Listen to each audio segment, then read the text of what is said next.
to the Star-Lord as of late, so having Meteor M in the mix would definitely make it a lot easier to deal with the Galactic Legend as BRR Patapim. Remember that Virtus.pro like targeting out that Cloak and Dagger, and they'll grab them for themselves instead. Virtus.pro and BRR Patapim, notably, are yet to touch the Punisher, either to ban or to block. All right, now decisions for Virtus.pro. Do you want to ban the Magneto? Do you want to ban the Psylocke? Could counterban the Human Torch here. A lot of options open. It does seem like Virtus.pro might have access to Magneto themselves, but I don't know if they're going to be too keen on running it when we've seen so much value come from Nevix playing the Hulk recently. Going to protect the Psylocke here to make sure that it cannot be target banned. And having a Psylocke often is the greatest answer for the enemy team having a fantastic Psylocke player like Pokey. Just mark that with Spark, who's always happy to take that duel. There's got to be a Luna ban now from BRR Patapim, though. Because they've been able to remove the Captain America, but you absolutely do not allow Sparker access to a Psylocke with an idle aura attached to it. But no, it's going to be the Star-Lord ban. So Virtus.pro get both the Magneto and the Emma and the Luna and the Psylocke. They're very much getting a premier composition coming all through, but it does deviate drastically to the last time these two matched up onto Krakoa, as Virtus.pro's entire composition was based around Torch. Yeah, the entire thing based around Fi getting value on the Torch, but for those of you who don't know Fi's history in competitive hero shooters, can she play Havoc into BRR Patapim when they want to try and play aggressive, although it's going to be up now to Enzo with the reaction check of that Meteor M to shut it down entirely. All right, speedy rollouts from everybody. We're going to see Ken rolling through on that Invisible Woman as well. We won't have a team up, but we'll be able to potentially use Force Physics to create some unpleasant scenarios in conjunction with the Feral Leap of Tanuki. Not just that, but having Guardian Shield to be able to block the Meteor M if it comes towards Spy, as well as Druidra when they're in their animations of their ultimates, as Virtus.pro take the high ground. They know that Tanuki is going to be on Wolverine, Polly and Pokey on the Captain America and the Psylocke, and they don't want to leave one of that backline vulnerable, so stack up it is. All right, backline already assaulted, but Polly forced to go elsewhere by the culling turret. For now, BRR Patapim, they're just really focusing in on getting control of this objective as early as possible. Still, a little bit of tip-tap-toe coming through from the Virtus.pro Vanguard line. Oh, that's going to be a big grab there. Nevix actually instantly uses their sonic projection to try and peel for themselves midway through that leap, and it seems to have worked for now. Enzo's fallen on the other side. Fire's just pumping out the damage with the assault rifle, and it seems like Virtus.pro, their more patient play style, going for the high ground control here, possibly has paid dividends. Still BRR Patapim, even down their Magneto, yet to give away that much. Invisible boundary drawn up in relation to the incoming damage, and Fincy on the other side might well have got inside the invisible boundary, could have been healed up, and BRR Patapim, now it's time to try and use the Eternal Bond. It's an attempt to shut it down, coming through from 5, focusing in with this final judgment to get as much damage as possible over onto Alex, using the physical cover, and a quick hop into the Dark Force dimension is all that they need. Extra damage coming through from the Dance of the Butterflies. That's going to be Pokey picking up 3 final hits, and BRR Patapim with early control. So much went on to fight and make sure that he survived that ultimate. Coming on out, the Bulwark from the Magneto, which meant that it wasn't up and available for when Dance of the Butterflies comes through. Fight gets a little bit too uncomfortable, tries to shotgun plus jump out of it, but that just means one less body to absorb, and Pokey gets all of the value. And BRR Patapim are going to be able to pick up first point cap. Now we're going to see the pivot. Fires over onto the Namor, Nevix, the Hulk, so that they can have the Gamma team up. But when the Wolverine, the Psylocke, and the Captain America try to show up, they've got that immediate burst down with the Gamma Monstro. And that's going to allow the space for Sparker to start getting a little bit more aggressive and force Tanuki back further. Yeah, making inroads into the back. Polly falling low as well. I believe the passive of Tanuki has been burned. Freedom Charge going to give her that over health. And that's going to be a big pull there. The Force Physics onto Virtus.pro, grabbing them off the high ground. An excellent play by Ken as Enzo floats above it all. And that's a nice right click into the Dark Dimension to dodge the incoming Meteor M. Tanuki stabbed in the back of the head there by Sparker. Going to need a moment to recover off the back of the healing factor for that one. And now it's a Sonic Seduction from Virtus.pro. Should be able to quickly turn this one around, but now using the Dance of the Butterflies. Ken's fallen down, Enzo the same. Alex remains, and this is a very ambitious usage here of the Eternal Bond. Target focus could be everything, grabbing Alex in, and there it is. The Eternal Bond flown away. Big grab by Fincy. Virtus.pro finally flip, or at least they should do. There's one last player remaining. That's going to be Pokey and Polly. That's going to be the flip. I don't know if Enzo actually started using the strange teleport, though. He swapped over to the Doctor Strange, but the Doctor's not in. He's out. And that means that BRR BRR PATAPIM might not have that one for a couple of fights to go. But with 90% on the point, you have to be more than pleased with the progress you've been able to find. You're going to have a last stand, a dance of the butterflies as well, when Virtus.pro's two strategists are both down their defensives, which means that everyone has to play giga stacked up, which feeds into Tanuki's potential with the last stand. The more players that are grouped up, the better the Wolverine gets.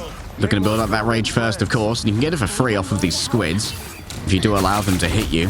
The approach coming through, they really want to get down on Spark and Pokey. A little bit unideal when it comes to that disengagement. Oh, that could be a quick smash there onto Ken as well. Tanuki might well be overwhelmed. A big spit coming through. A large grab, though. Oh, and the last stand as well. They start to cut through real quick, but you have made Nevix angry. Still, Nevix's anger can't save Saipe, can't save Tridro. Spark are doing their best now to try and chase down Pokey. Uses a dash, but the rotations are good. Oh, the cover is broken. Still, though, the remainder of Virtus.pro are nowhere to be seen. Spark needs to try and find a health pack. I don't know if we've got time to come back with the TP. It's going to be by the edge of their seat when it comes to this roll through. 100% comes before the portal can be opened. And BRR BRR PATAPIM start off strong on Krakoa. BRR BRR PATAPIM really showing that the Human Torch target ban paid off dividends. The second that they can get that first point cap, they can literally just have the Captain America, the Psylocke, and the Wolverine, the threat of all three of them, forcing Virtus.pro into having to clear their angles, take much slower rotations, as well as sending Sparker to try and duel out the Captain America, which frees up Ken and Alex. Look at the difference in terms of visits to the spawn room. Ken and Alex 1 apiece, Judo and Saipe 2 and 3. The backline has been severely targeted, and it means when BRR BRR PATAPIM have offensive ultimates and abilities, Virtus.pro don't have the defensives to stand up to them. I think we heard from Fate the other day in the post-match interview, in his opinion, that BRR BRR PATAPIM are the best Psy Cap team in the world. Polly and Pokey, the new additions to what was formerly the OG core. We heard from Enzo that these guys were picked up because they grind so bloody hard, and it matches the work ethic of the rest of BRR BRR PATAPIM. And that might take them all the way to China. Yeah, Polly's going to have Freedom Charge as well, potentially 10% away from it, so that you can give extra health bar and a new breakpoint to survive down to the butterflies. That does mean that he's potentially going to have to be playing a little bit closer to his team, though. But given the positioning, we can see that definitely trying to check out where Sparker is going to show up from, so they can try and absorb all of the damage coming on through. Dance of the Butterflies finds his target, but no one goes down. Softened up, Enzo only manages to hit a Vanguard there with the Meteor. Now Sparker wants to punish them for potentially being out of position. Plenty of extra HP though. That was given over by the Freedom Charge of Polly. Tanuki starting to deliver here. Behind the Guardian shield, Tridro had nowhere to go. The Dark Force couldn't grasp at the Mutant. And now Nevix going to be next up on the docket, trying to shut down Fincy before being mind controlled. Manages to avoid the incoming damage. While Alex comes in from another angle and takes down the Vanguard. Virtus.pro, despite claiming the initiative with that Dancer of Butterflies, seem to have worked out well. Yeah, Tanuki even just utilizing the Feral Leap there so he can dive back into Alex's Eternal Bond.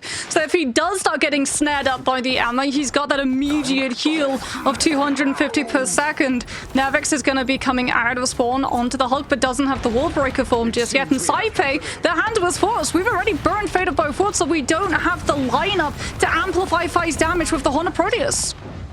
Eternal Bond can be matched here by the Invisible Boundary as well.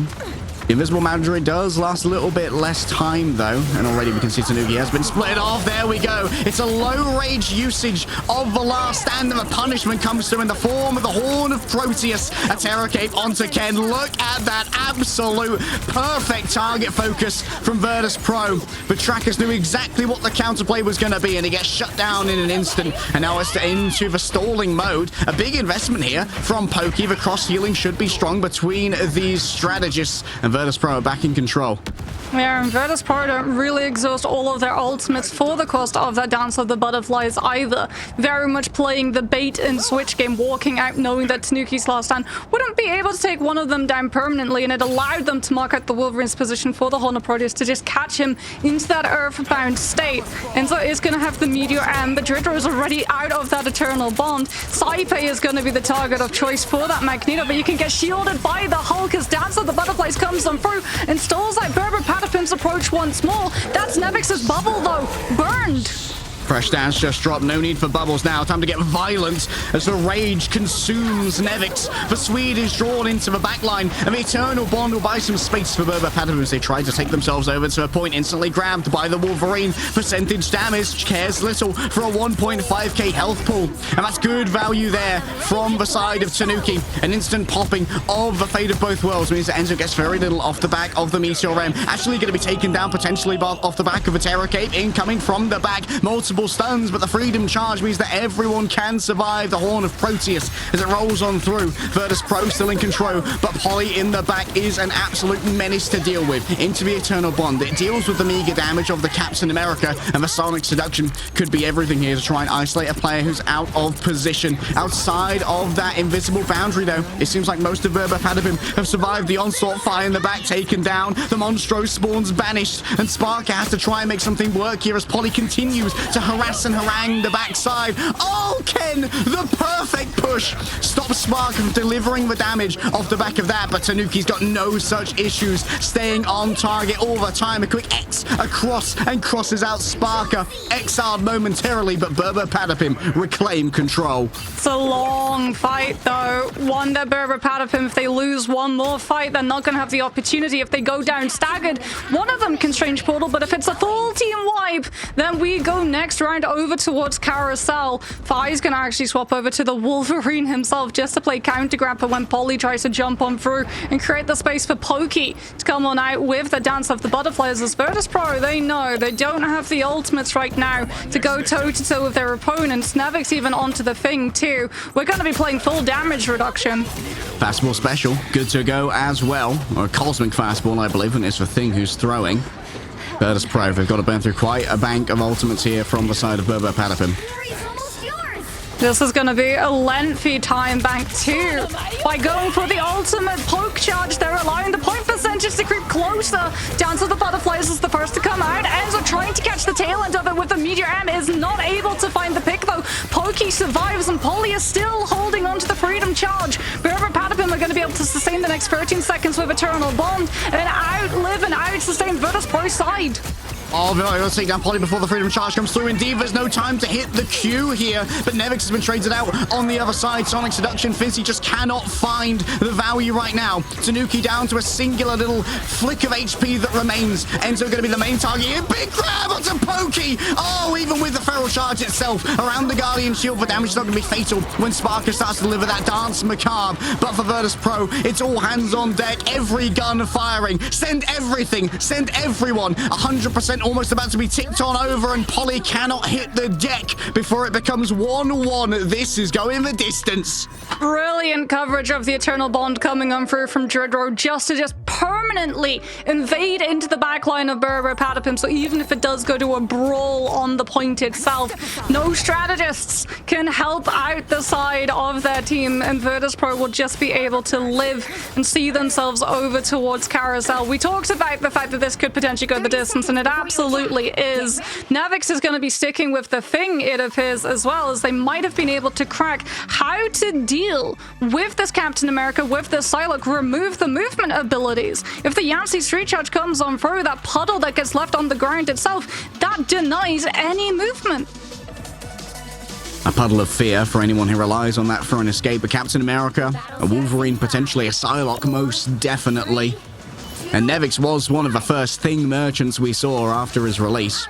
We saw Virtus Pro pivoting to a group ban meta back then, and really exploiting what the thing could do in the front line. Yeah, exploiting as well the fact that Enz is going to be on this range, so that all of your damage goes directly through the shield, directly through the portal. BRR PATAPIM go. Polly's got Freedom Charge. They want to just start it out with Brawl because they know they've got the upper hand. Yeah, unbelievable Terror Cape value. I think it hit 4 or 5 members of Virtus Pro off the back of that. Great coordination between Enzo and Alex. And Alex is definitely a member of BRR PATAPIM, but deserves so much love, but often doesn't get it because we're just focusing in on how effective the Vanguard players and the duelists are.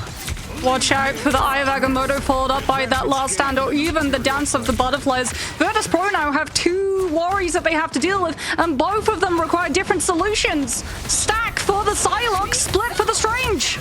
All right, Dance of the Butterflies channeled here by Pokey. Seems like it's going to require a big response in the form of the Fate of Both Worlds. Enzo, overwhelmed, had started off on that more vulnerable Doctor Strange to begin with. Tanuki might well be grabbed off the point here. The extra jump pack from the rocket being put to good use. Doesn't want to use for teleport. Is able to get into the Eternal Bond that was laying down. That's a 4-person last stand, I believe, coming through from Tanuki. Oh, what a great start there from BRR BRR Patapim. Enzo is off of the Strange onto the Magneto, knew that he wouldn't be able to pull off the Eye of Agamotto with Finzi on the EMEA and Carbon Crush, a constant worry for you to contest with. As BRR BRR Patapim are still in control of this point, but Virtus.pro are coming in with their ultimates, and they can potentially decide to cash all of them in just to grab the flip. Yeah, big danger here for Ken and Alex. Going to be looking towards that right click from Alex to try and shield people away. Fi now rolling inside of the Eternal Bond. Tanuki forced to back off for now. Does have that secondary life from the regenerative healing factor. Big last stand. Oh, Sparker picks up 3 on the follow through. And while it was both of their duelist ultimates and an Eternal Bond, Virtus.pro walk away with control. Yeah, they've got Clobbering Time and Psionic Seduction too, so those can be used together pretty brutally.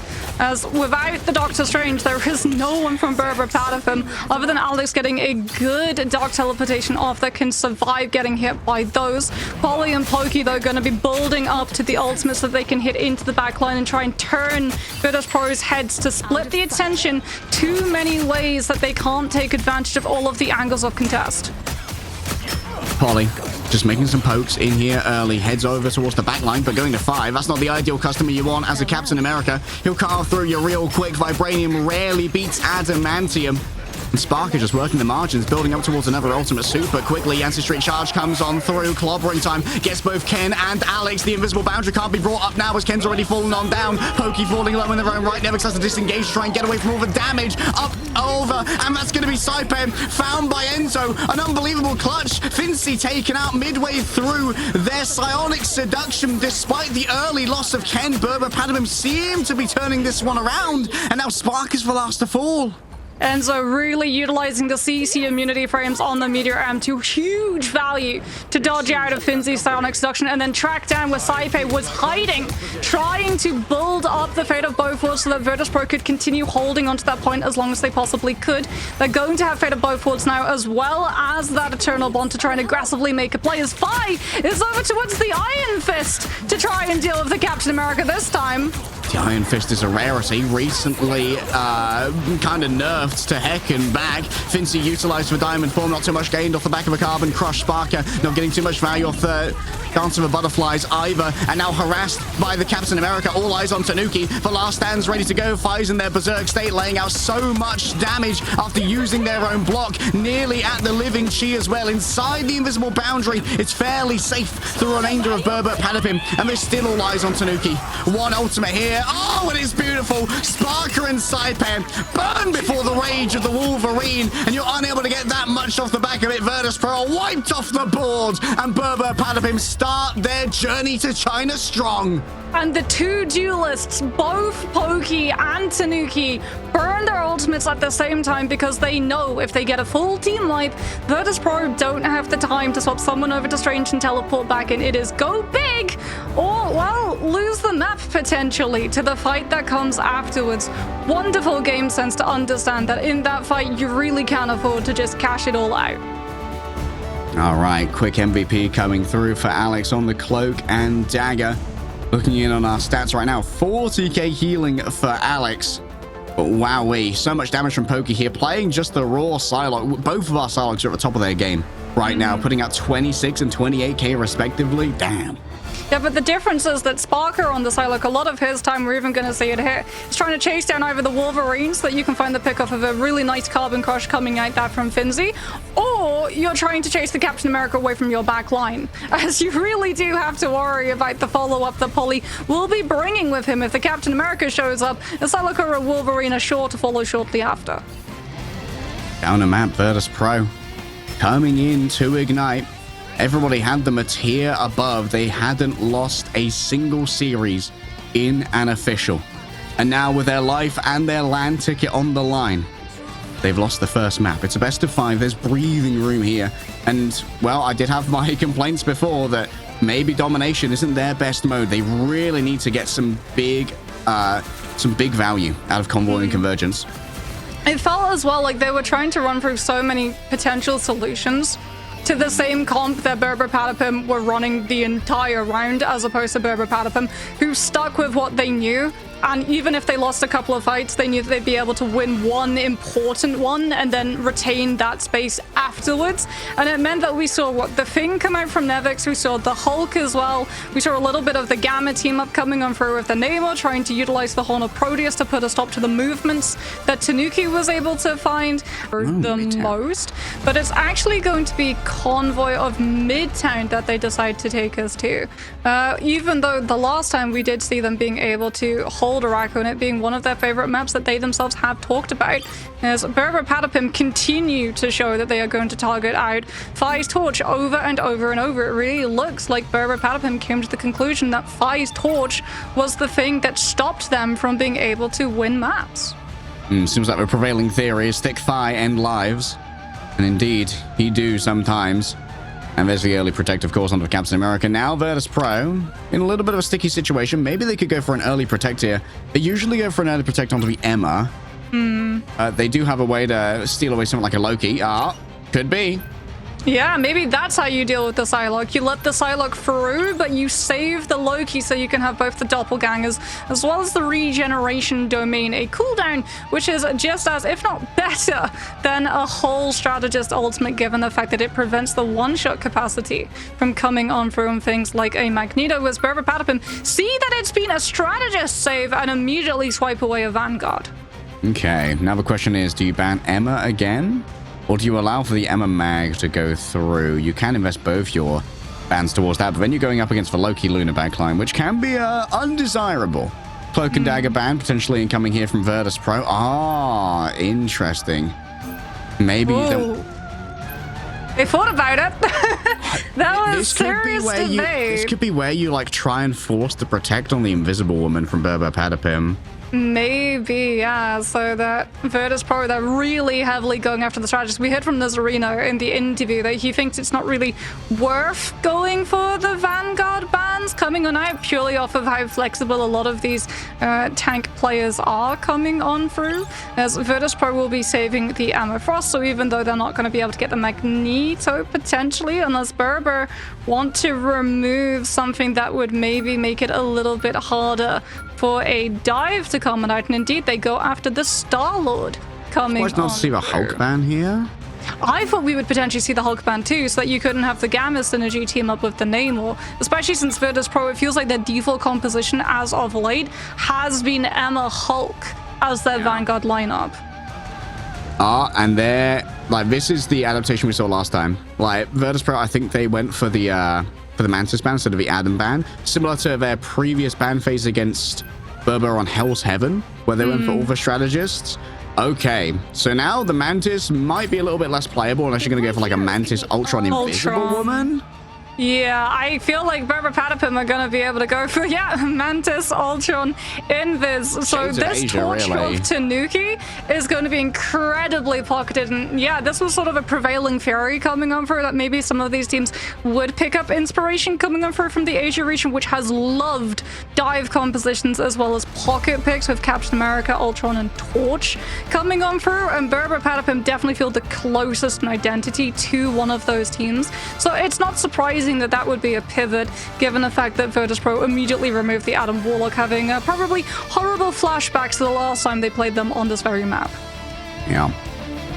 Let's see if they've been watching their Gen G or Reject VODs, picking up some tricks here and there, but it feels like BRR Patapim probably are our strongest, like, core identity team in EMEA. They really do love their go-fast dives.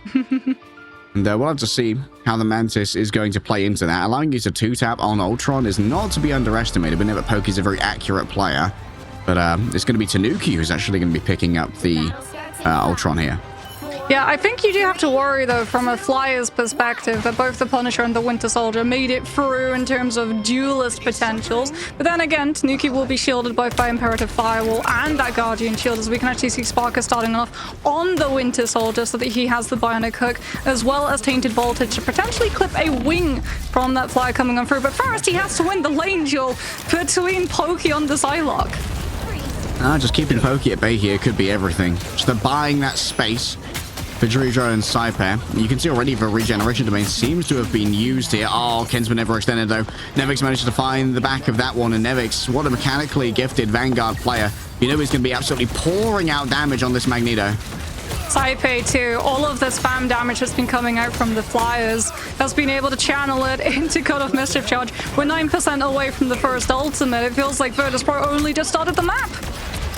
Shades of the old metas here from Virtus Pro, and to be fair, maybe the old meta is a bit of comfort for Virtus Pro. This was where they were essentially undefeated, except now they have a little bit of additional frontline power in the form of the Fincy Emma Frost.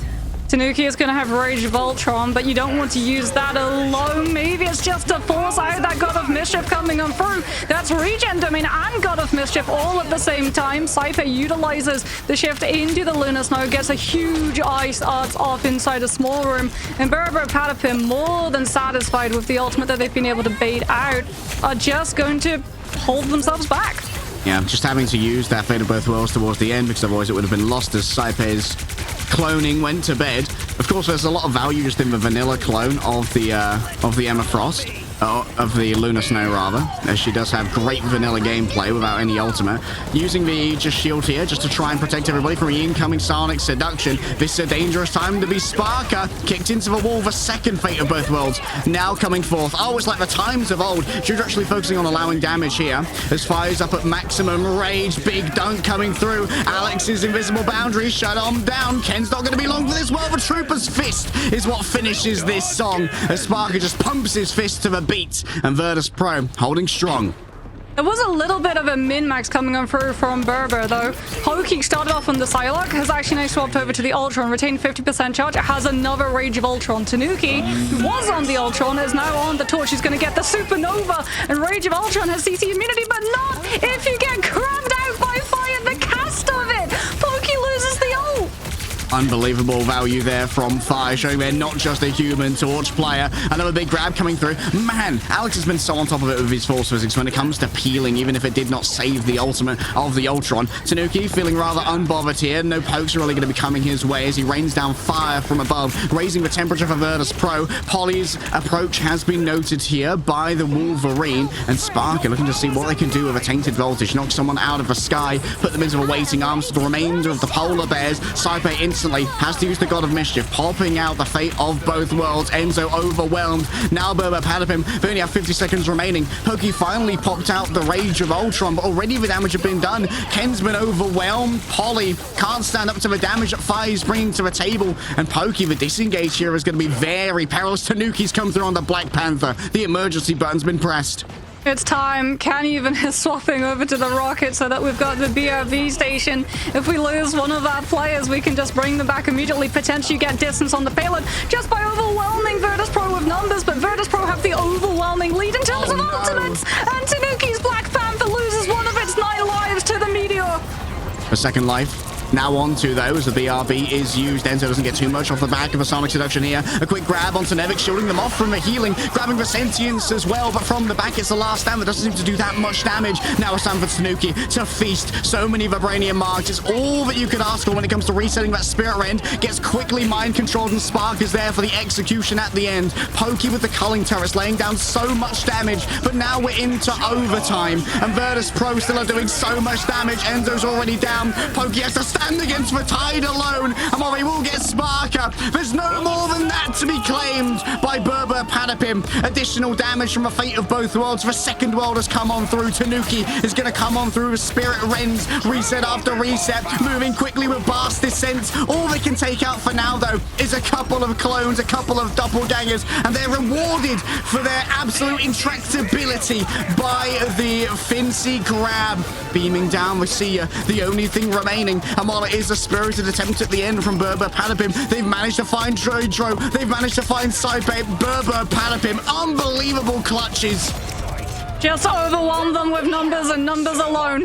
The respawns are right there. Pick a hero who can move into a fight fast, grab a rocket, so if one player falls prematurely, they're immediately back into the mix. And now BRR PATAPIM have been able to pick up distance. They've got the Feast of the Abyss. They're not going to have any way of amplifying that damage to have it have the potential of a pick, but maybe they can use it to take out some of Saipei's doppelgangers coming on through, as Fire with the last stand is something that BRR PATAPIM have to contest with. If they all get grabbed off of the objective, the map ends now.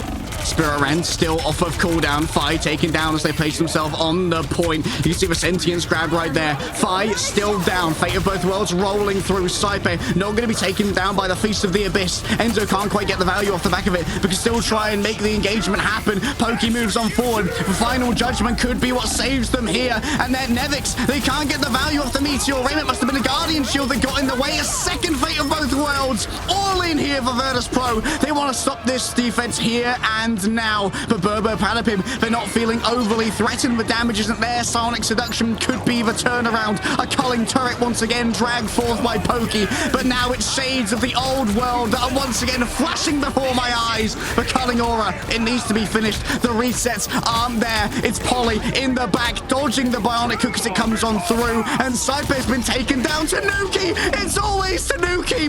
When BRR PATAPIM demand a hero, the Black Panther shows his face and attempted a chase down from Sparker. The healing's coming through, but there's no one to contest. BRR PATAPIM, stay alive. Okay, heroes of the hour. Alex, Guardian Shield blocking Meteor M for Pokey on the Punisher Cuddling Tower. Absolutely huge. Being able to get the Invis boundary too over the objective so that BRR PATAPIM can keep matching wits, and Ken's BRB station brings Tanuki back once more. We talked about 9 lives. It's being a little bit literal in the case of the rocket roundabout now, as Virtus Pro must be tearing their hair out. They thought that they took away the potential of a sustained composition with res bands, but no, BRR PATAPIM have found a way. Beast of the Abyss gets grabbed by the bionic hook from Sparker and sent packing all the way back to spawn. And BRR PATAPIM, though, still keeping the payload moving, safe behind the Punisher turret with that Guardian Shield. And Tanuki is just being the frontline core that Virtus Pro have to turn their attention to deal with first.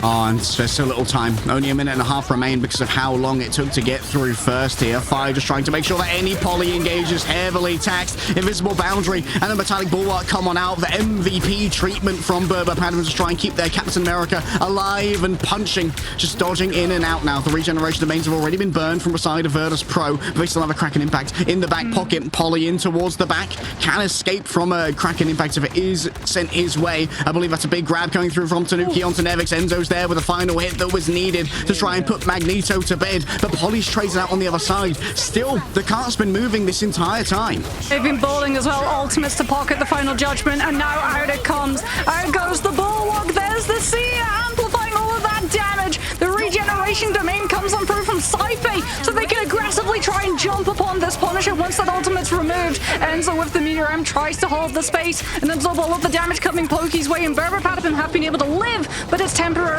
But Tanuki, he's in the back, he's off the Panther, he's got the Lunar Snow. Trigger almost goes down, but the peel is there.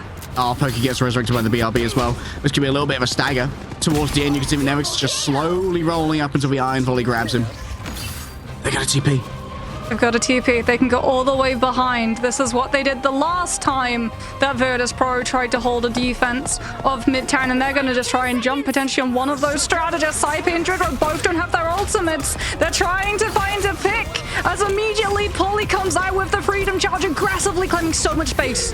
Sparker isolated, needs to be given the metallic bulwark. Meteor around, where do you put it? There are so many shields in the way, sending it towards the Rocket Raccoon, who takes to the skies to avoid the incoming spicy meatball. Tanuki in the back, super low, I believe does not have their passive to try and play with, but Pokey's got themselves a shooting gallery now with the culling turret. Finty might find themselves overwhelmed. It's down to Fi now with the last stand. Surely no more chokes from the side of Virtus Pro. All he needs is one good ultimate to shut this down first. Polly's already down. Fi to only have a couple of moments of HP. Enzo has been taken down as well. BRR PATAPIM, their front line has been demolished, but a new front line has been gained in the form of Pokey. Tainted voltage racks through his veins. He's shocked in place. The remainder of BRR PATAPIM have got to be on this cart at all times. Tanuki hit with the culling aura. There's no passive to play off. Only the heals can try and sustain them. Sparker reigns over it. He's a magnanimous king. king. But in the end, the demand for blood and execution gets past any local ordinance. A hold in the underground, but BRR Patapim are going to be thanking their lucky stars for this. I mean, they got so much distance. So much distance. It really did feel like it was going to be a spawn hold. But even that last fight, there's so much intelligence that goes into how they played it. Tanuki, all the way out on third, was just playing bait to draw Sparker away so that the Tainted Voltage couldn't actually connect onto the core of players from BRR Patapim, since he was so close to the Kraken Impact. And Kraken Impact is not an ultimate you want to go against in overtime, when all you have is an invis boundary and a Sia coming on from your Rocket and your Susan Storm. And even then, Alex is able to get the invisible boundary up. They try to make a play. Pokey goes on through with the final judgment, with the window of grace that Tanuki had provided, free from the attention of the Winter Soldier, but it is not to be. No picks come on through. A huge last stand as well, coming out from 5, being able to grab the Doctor Strange of Enzo, and even the Guardian Shield coming through from Alex isn't enough to keep the Vanguard up. I believe Cypher is currently on track for about 50k heals per 10. Wow. A little bit ludicrous right now, the stat lines. Admittedly for Pokey, 16 and 6 currently. Getting a lot of A for a team that punch is pretty strong. I believe that's a Jeff silhouette outside the door.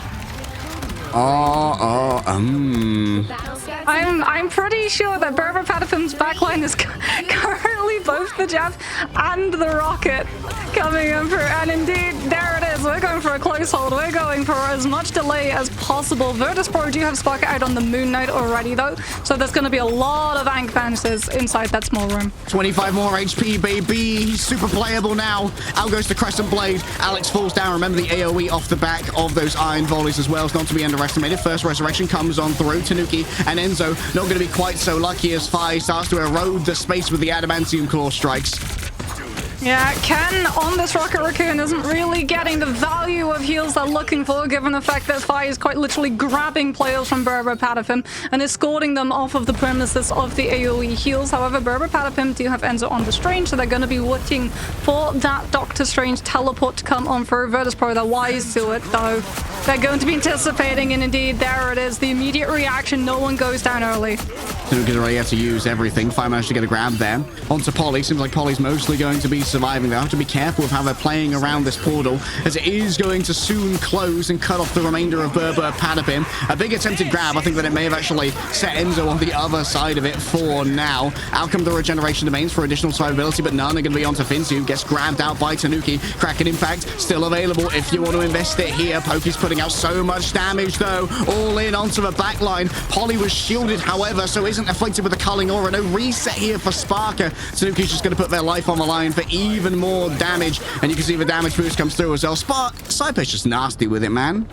Well, no Strange teleport, but still one last Okava contest. But oh, that is a brutal stagger, given the fact that Pokey has the ultimate. BRR Patapim were relying on being able to pair up with that invisible boundary. Virtus.pro now have a huge window that they can get this payload through without any contest, as BRR Patapim know that they can't afford to have that invis boundary burned out until Pokey is back in the battlefield.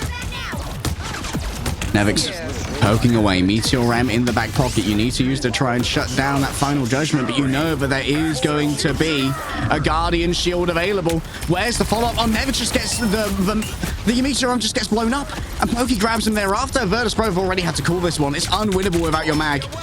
No invis boundary needed either. That's huge for Alex, who's going to be able to save it to match wits with either Druid or his Fate of both worlds, or potentially cover the team in terms of sustainability and survival against the Psionic Seduction coming on through from Finzi. Sparker's going to have a Kraken Impact too, but with a minute and a half left on the clock, Virtus.pro could very well see that time bank diminished all the way to overtime if they don't pull off this push.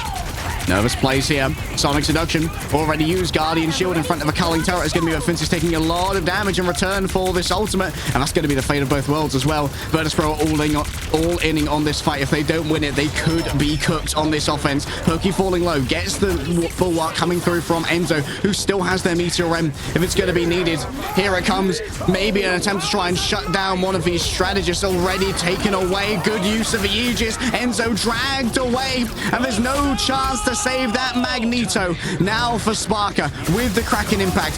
What do you invest upon? Tanuki looking in towards the back. Sparker's invested here, but there's going to be so much damage coming through from a final judgment. Pokey could be everything. Fires down. Sparker 2. Nevix joins them soon. Virtus Pro of the big investment. A rebuff by BRR Patapim.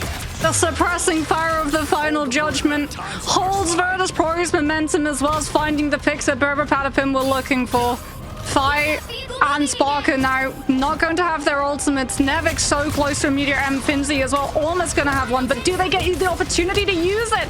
As Polly on the Captain America can potentially just stop them from getting to push. It's overtime. The Vanguards are still going to have to keep a presence on cart. That frees up the backline to get looked at.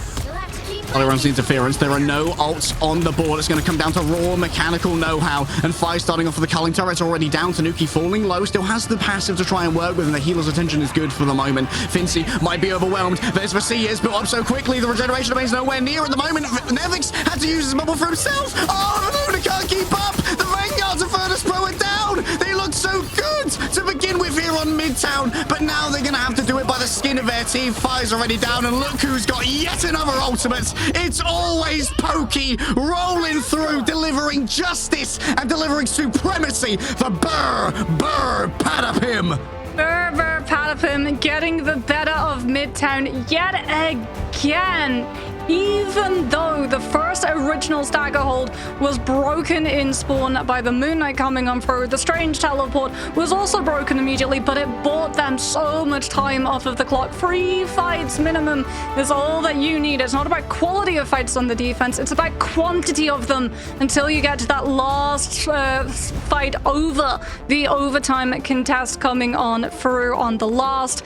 And unfortunately for Virtus Pro, they just weren't able to. Like you said, Dridro comes on through the fate of both worlds, but the payload, actually the LOS, blocks it from being able to apply over after Tanuki had been able to find the grab and carry them deep to enemy territory. Even the Loki regeneration domains aren't enough to give Virtus Pro any form of hold over the space when BRR Patapim are in full control.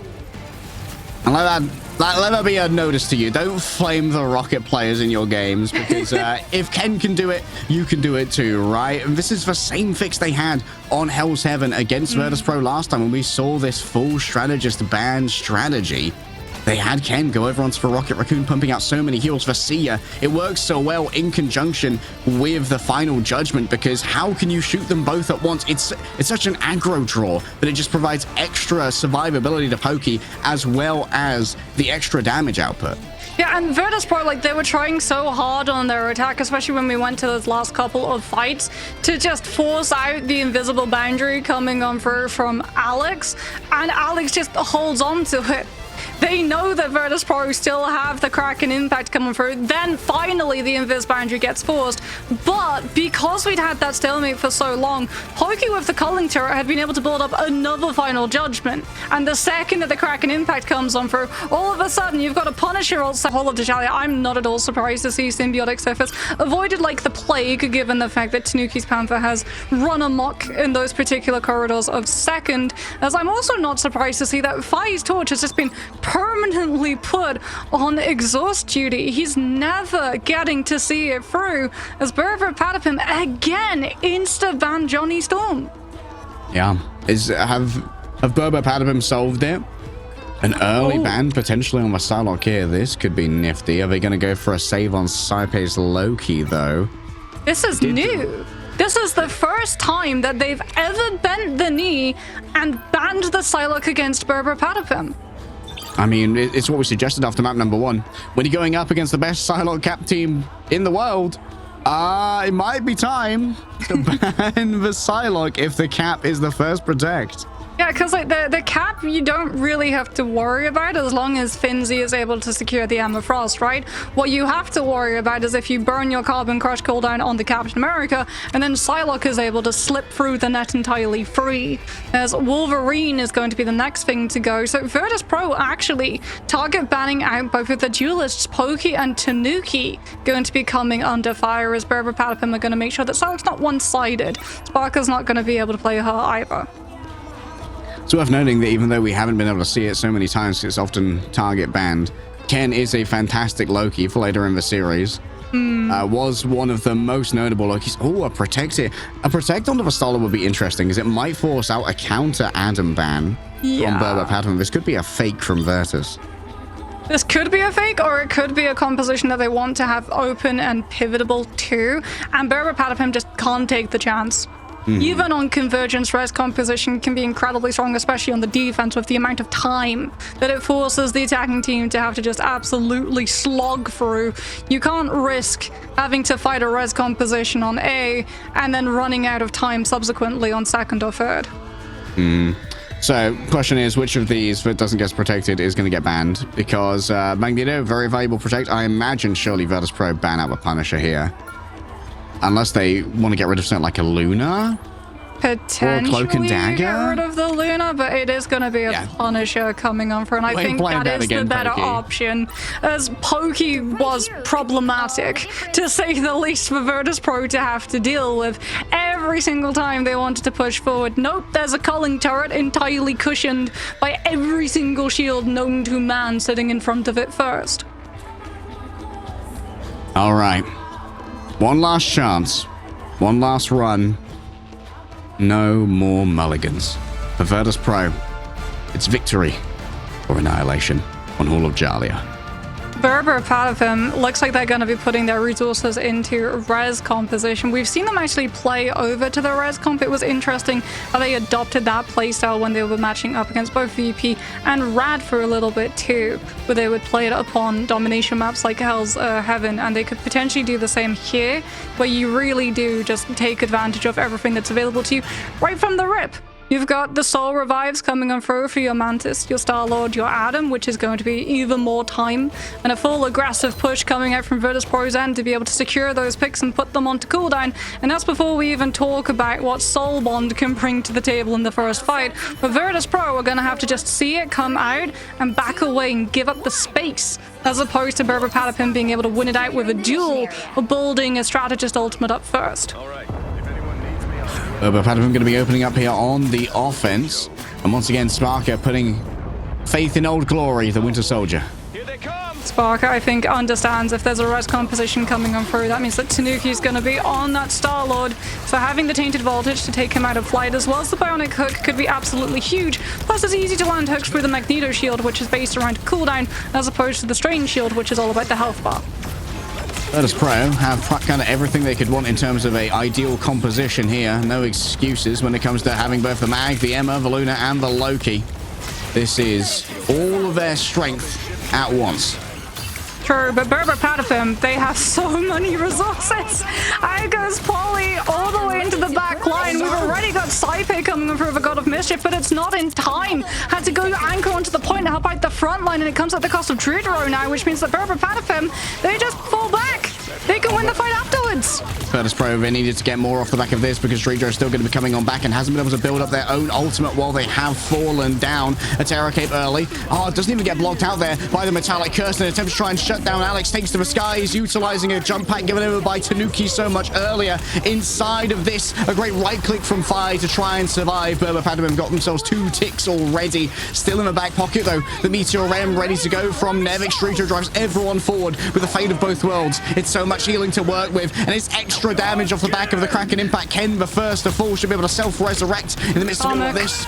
And Polly's just going to be able to go away. Tanuki needs to be shot from the sky right now. Hides away from the incoming damage. From downtown, the Meteor Ram, it manages to grab a little bit, but not too much of a way of finished frags. Polly revived. BRR PATAPIM, they are on the back foot though. They might be able to try and grab on back. Sentience has been seized as Fincy lies in wait with the Sonic Seduction. The shields need to be drawn on up. Tanuki, isolated for now, gets away from the Seduction, and yet another Eternal Bond here from Alex as Tanuki falls elsewhere. A self-resurrection in the middle of everybody. It's so brazen, but now they've lost out on their Eternal Bond. A quick turnaround from Fi. A quick 180 slip, turn it around. A devious lick indeed.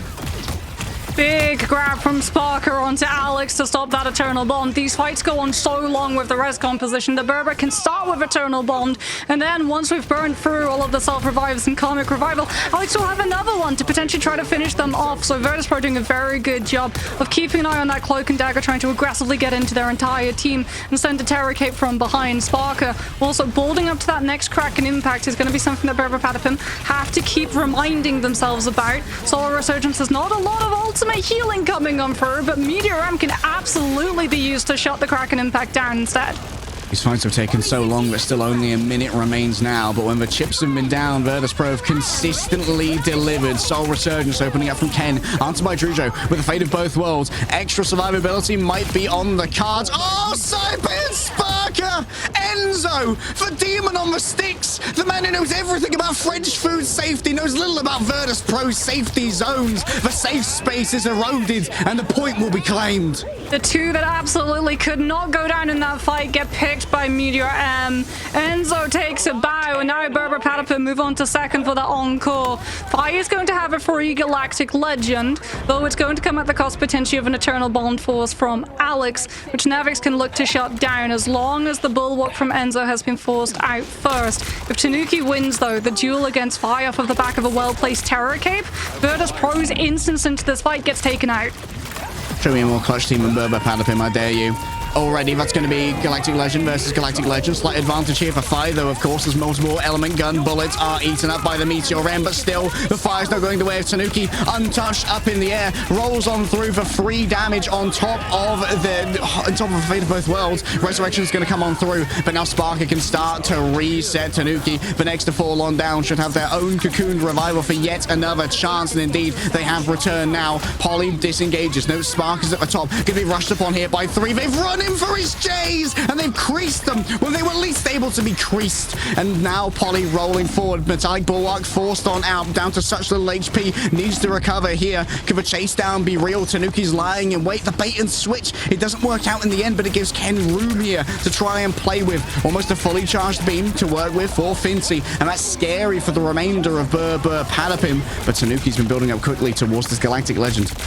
They've been building up as well. Meteor M to take down either Druid or a Scythe when the Strategist Ultimate's coming through. Terror Cape is going to be blocked at least by Nevix and Finzy, and Spark is able to catch on to Polly. No Comic Revival to bring the Captain America back. And off of the back of this one, BRR Patapim will be trying to disengage so they don't lose as many staggers as possible. Terror Cape from Alex isn't going to be able to buy the Cloak and Dagger safety.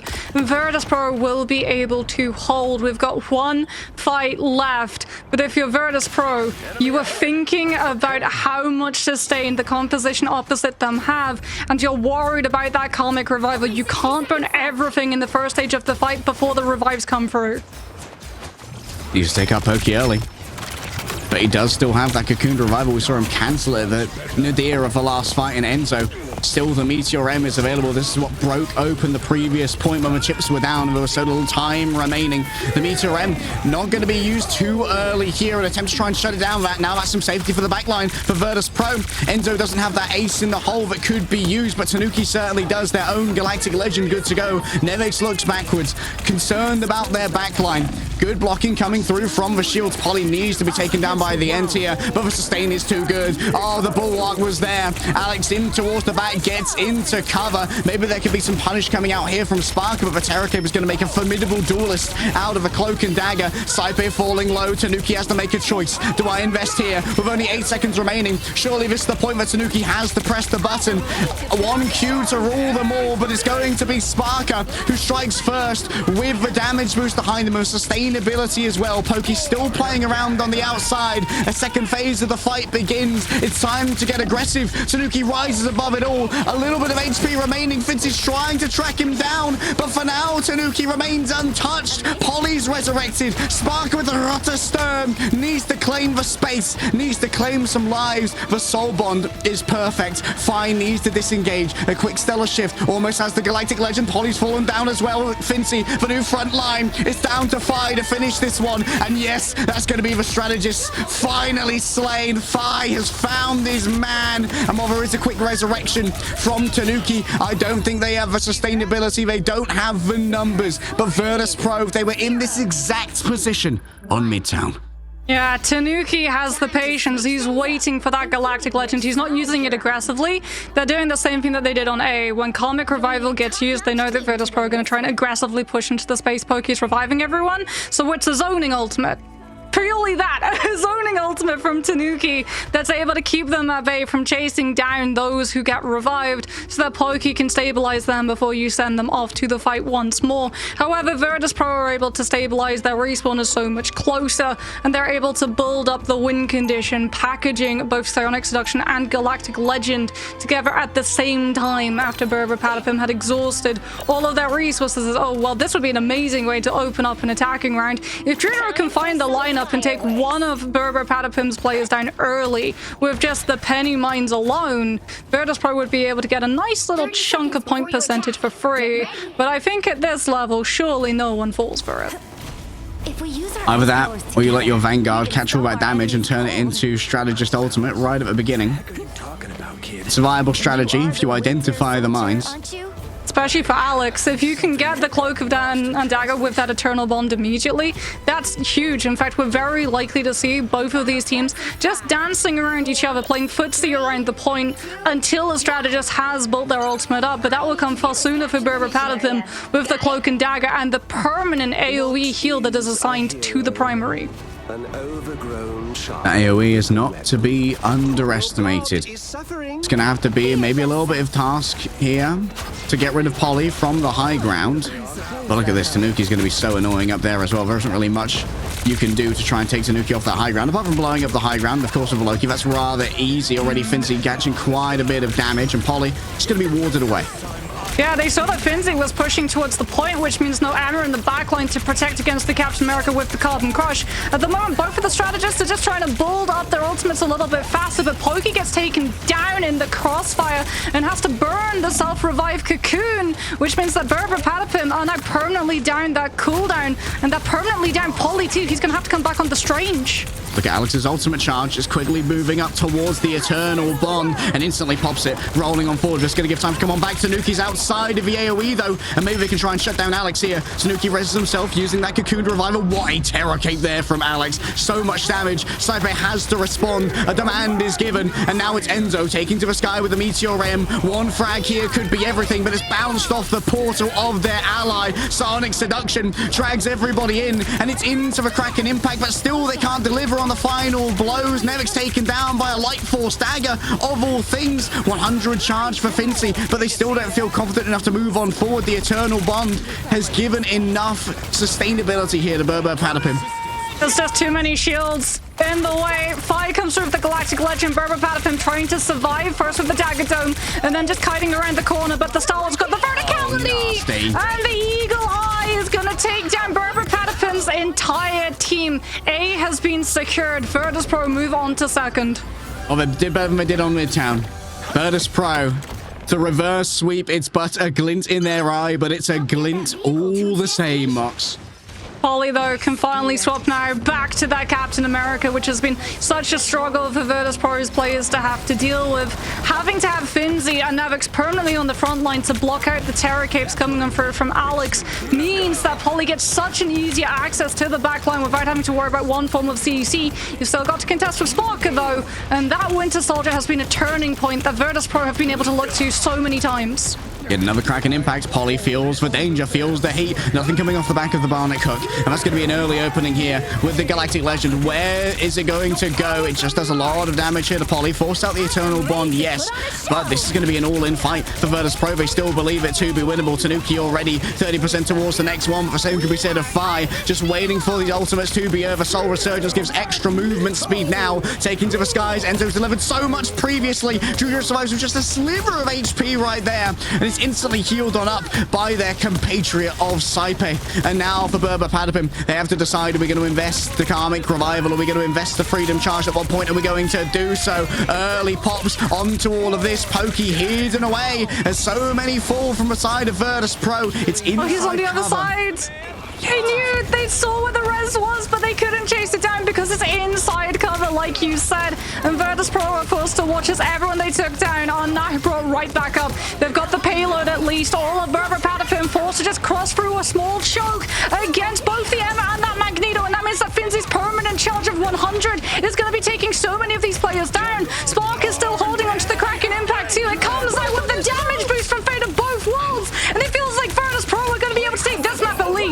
Unbelievable accuracy there onto Tanuki. Polly isn't able to get anything off the back of a freedom charge. Still the Eternal Bond could be everything. A quick grab coming off the back of the Barnet Cook. But Alex is going to be able to fade away from this one. And it's been enough time now for Ken to build up towards their own soul resurgence. Still, they are absolutely shut down by that psionic seduction. Ken's gone down. Alex too. Pokey's nowhere near a raise. And Virtus Pro, they put their foot down. Nobody comes for the king. And nobody dares to miss. They're going to get themselves back into this series as BRR Patapim fall on Hall of Jalia. Virtus Pro were one of the first teams to start utilizing the res comp in EMEA, and even though they're not using it now, they show that they understand how to play against it, and they do it with such aplomb. Even though the Karmic Revival, they can't get on top of the position, it forces BRR Patapim's players into such an awkward spot that they just can't come back from. The Magneto and the EMEA both as a frontline, so rarely that we get to see the Vanguards get played, get making it out through that advanced pick and ban system. And Nevix and Finzi show exactly why. Finzi went down a singular occasion, by the way, the entirety of that match. Care Finzi's getting definitely is worthwhile. This is Enzo opening up the first point here with a quick double. Great attention to detail from the remainder of our team to take out those regeneration lamps. Or maybe they may have timed out. If not, if it was a timeout, then Enzo just has excellent game sense right there. I don't think if this had gone the way of BRR Patapim, I don't think I would have ever seen a closer 3-0 in my life. But Virtus Pro, they keep surviving. The Bears, they are wounded. They are crawling from the cave, half hibernated, but they're still breathing, and those teeth are still sharp. So reminiscent of the time that these two teams matched up last too, although that time it was BRR Patapim having to pull off their reverse sweep. They showed it was possible then. Virtus Pro are going to be hoping that it's possible now, as they still need another map to be able to equalize with their opponents. And it definitely feels like we're going to be seeing a huge adjustment in the pick and bans after this. Saipei getting the Loki for Nevix and Finzi also being able to secure the Premier Vanguard lineup is massive, given the fact that we saw Polly a lot of the time just not getting that same level of value that we had in the maps before. It really does feel like going for the Psylocke rather than the Captain America is the key that Virtus Pro have been able to use to deal with the tag team that have been Polly and Pokey. Yeah, Polly and Pokey were much of it too on Frozen Airfield, and then BRR Patapim, the last time that we've seen them playing Hell's Heaven, they've started pivoting now to the res compass. No surprises, it's a continuation. Fire's Torch, I don't think it's ever getting off of the ground today. Yeah, all right, I need to see the Psylocke ban again. If you allow Polly Pokey to play Cap Psylocke on Hell's Heaven, I'm gonna have an aneurysm. Yeah, surely not, there's no way. Not after the success that they just had on Hall of Jalia. Wait. Oh, wait, the Tanuki target it's ban? the Tanuki Black Panther ban instead. They don't get another protect for a couple of rounds, so I guess you can bring out the Psylocke ban next. Yeah. I mean, I wouldn't mind seeing the double target ban on DPS here from Virtus Pro. Yeah, and then you can save Saipei's Loki here potentially, or you go for a Vanguard, given the fact that BRR Patapim are going to be able to go into free bans now. True. And it is going to be prioritization of the Loki, given the fact that Virtus Pro, yeah, there's going to be dive that they're up against, or potentially a res composition, and the way that you can try and match wits with the sustain res provides is with regen domain as just a base cooldown. Yeah, question is for BRR Patapim here. Are they going to start prioritizing things like the... Oh, no. Okay, they're getting rid of Firestar. I mean, it did do absolute wonders in the last map. Fire is just getting completely banned out, potentially. You might have to see a Fire pivot onto something like a Wolverine here, alongside maybe a Hulk Namor. Potentially, they might be able to run the Namor, although I do like the fact that they're banning the Wolverine, as given the fact that Virtus Pro, whenever they try to use either Regeneration Domain or Invis Boundary coming on through, Tanuki has been just an absolute misery for the strategists, just watching as all of their utility, all of their Vanguards are just grabbed out of it. So the question here is, do you ban the Psylocke or do you ban the Hulk? If you ban the Psylocke, you are essentially guaranteeing the Hulk composition. Yep, we're likely going to see Nevix roll over onto a Hulk. Now you protect maybe the Punisher. Yeah. The Punisher's great at poking the Hulk. So It's just a pin cushion. Plus, you have the CC immunity as well, so that you can use your culling turret to avoid potentially getting grabbed out by World Breaker. As ooh, Virtus Pro, they do. They use the last ban slot on the Black Panther. They've really trying to force Tanuki either onto the Torch or potentially the Star-Lord. They might be trying to force BRR BRR Patapim onto the Rescom position again. Okay, we got some stats from production going into this. BRR BRR Patapim are 3-0 on Hell 7. We call it their best map for a reason. Virtus Pro are 3-1, but that one, Mox, it was lost to BRR. It was indeed. So track record is going in the favor of BRR BRR Patapim. Virtus Pro hoping that they can break that record though, because if they lose Hell's Heaven, well, they lose out on the opportunity of going to the international LAN, and it would be a rematch between BRR BRR Patapim and RAD to determine the strongest team in the EMEA region. If you're Virtus Pro, you really have to keep yourself strong, cool, calm, and collected as you come into this one, as domination is incredibly unforgiving when it comes to the other side snowballing point percentage.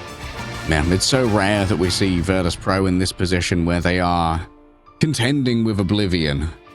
Usually they tend to have their foot on the gas through most of a series, and it's their opponents who are having to panic and try and claw their way back in. But now Virtus Pro on the back foot still have their fate in their own hands.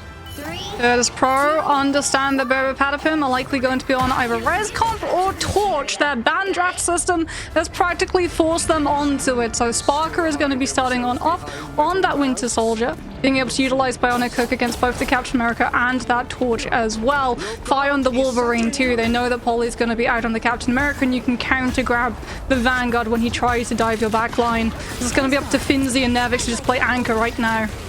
Yeah, swapping away from a whole composition against the Punisher definitely makes sense. Kind of becomes an effective ban to have the Punisher up against the Hulk. It's so easy to carve on through. Here comes the culling turret once again. This was a big problem on Midtown. It needs a lot of attention to come its way, and there it is. Finally, the attention given over. A metallic bulwark onto Fincy as well. Both teams just jostling for position. Tanuki needs a little bit of care up at the top. That should be readily delivered by Alex, who now has access to the Lunar Snow, by the way, which is a great hero for Alex. He's very talented on that. Pyro present too is making it exceptionally hard for the anchor of Virtus Pro to try and hold themselves in this space safely. Pokey does get grabbed on out by Sparker and almost gets taken down, but the peel is there to keep the punch here up, and BRR BRR Patapim do have Final Judgment and Eternal Bond. Virtus Pro need to shut this down before it comes through. Yeah, needs to move soon. Eternal Bond rolling on out, and there it is. The Final Judgment. Is the pocket going to be good enough to try and keep Pokey up? You need to try and shut down Alex, potentially. For now, it's all about the LOS. Everyone moving away. This is going to continually be contested, though. Virtus Pro have done a great job of this. Should be an easy way to try and control Pokey. The follow-up's not going to be there, and a quick rotation around from the fate of both worlds means that there's plenty of pocket, plenty of healing available to keep Pokey going. In the midst of all of this, out comes the Supernova into what's not. It's a miss from Sparker. Uncharacteristic, but Ken disengaging comes out of the Dark Force dimension straight into the Metal dimension. The Hell Singers, they will be welcoming a brand new denizen of the Dark Domain.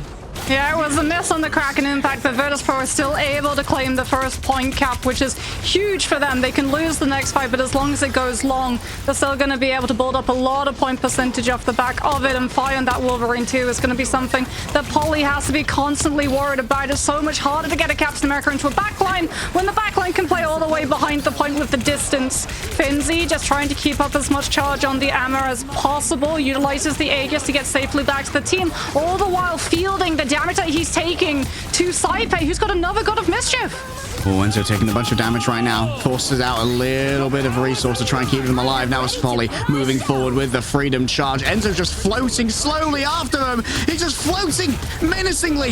Yes, Cypress still has the ultimate, but guess what? Fincy was left alone on point, absolutely dinghied with no friends. Final Judgment comes on through. The damage may already have been done to Virtus Pro. However, Nevix is nowhere near the Meteor M. Pokey clean with the clean up, and BRR BRR Patapim get out of this with 2 strat outs. Yeah, and just the Final Judgment used alone, no strategist ultimate invested, as they understand Virtus Pro's players. They're so split, they don't have full control of the point, which means that they can't just block the ultimate with the LOS. So BRR BRR can hold on to their strategist ultimates and have them against both Dridros, but also to match the damage that Sparker and Fly can output with the Winter Soldier and the Wolverine. All right, the charge up of the ultimate once again coming quickly here for Pokey. Virtus Pro are on the clock. An ambitious beginning from Fi. Doesn't quite manage to grab Tanuki. You can rain above it all with a Firestorm. Good to go. The Supernova should be coming through rather quickly. Poly falling low in his own right. Nevix delivers yet again. Getting rid of Pokey. Resurrection not on the docket for now. Big grab onto Enzo. And the Ice Sarts get it done. A quick Terror Cape here. An attempt to maybe shut them down. It's going to be Spark who's going to be the primary victim of that one. The follow-up though. Fincy instantly falls down the moment they start channeling their ultimate. A waste there from the Icelandic giant, but Tanuki still falls through the cracks. Delivered back by a portal is Enzo, and the portal's also going to take away a bunch of LOS here from the side of Virtus Pro's backline. Looking towards the back, unable to grab too much. Enzo going to be quickly shut on down. Tanuki decimated by Sparker. Delivers on the promise. A quick slow onto Pokey and onto Poly. And that's going to be Virtus Pro back in control. Yeah, but Finzi, well, I was going to say stuck on the Strange, but no, he's actually going to swap off of the Emma. It's Nevix who's outside BRR BRR PATAPIM spawn just to stall them out so that the Emma can get back into this fight. They know that they need him to control the Captain America in the fight that comes afterwards. So too to worry about Tanuki, who's off of the torch now onto the Winter Soldier himself. Virtus Pro, with this delay, have been able to build up Ultimate Academy though, and it is going to be both Dridro and Fi with their ultimates in play this time around. Poly utilizes the Freedom Charge, gets aggressively into the back line. Regen Domain gets invested to make sure that everyone survives the follow-through. And Fi is forced back by the Terror Cape. Get another last stand ready to go. Maybe you can pin them into your own Fate of Both Worlds and get the damage boost here. It's down to Fi to make the decision as to where it's going to go. Virtus Pro have almost grabbed themselves the airfield here. Oh, this could be brutal. You can see the shields array now on top of them. Sparker with the culling aura gets it done. You ask for a hero, and I'll give you a Sparker. Virtus Pro managed to claim this fight off the back of a perfect Meteor M. There was plenty of HP for all and sundry off the back of the Freedom Charge, but the culling aura means that they cannot save themselves from a briny grave. BRR BRR PATAPIM drop the first submap, but they aren't down yet.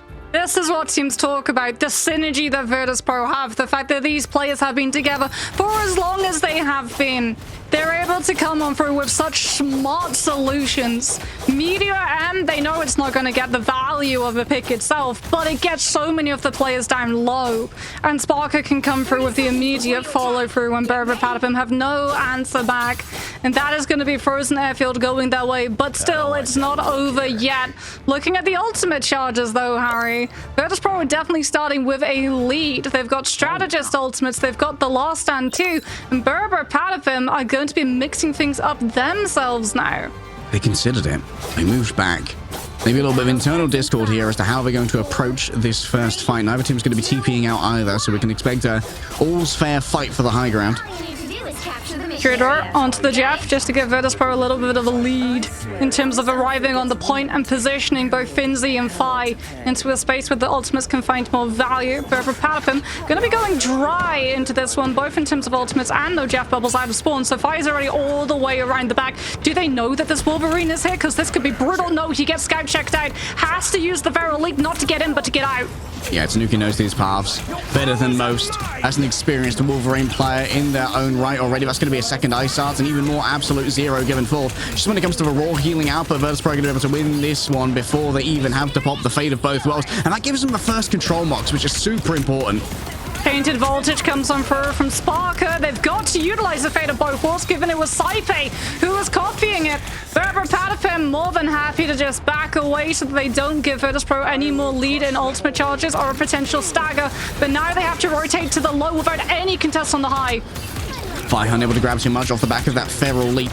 Now all's fair in love and war as we battle for the low ground. And Eternal Bond already moving in towards that back line. A big Terror Cape here could be everything. It's Enzo from the other side. Double mind control coming through. And Pokey's going to try and clean up all who present themselves to the Emma Frost. Oh, Nevix from downtown. A spicy meatball. And Pokey cannot take the flavor like a British person experiencing salt for the first time. They're taking on down. Now it's down to Fincy taking down Ken. Still in control of the point of Virtus Pro. They're close to letting it run on over. An attempt to try and grab Enzo away and send them into... Oh, Fi just managing to take Tanuki down. Still Virtus Pro lose control.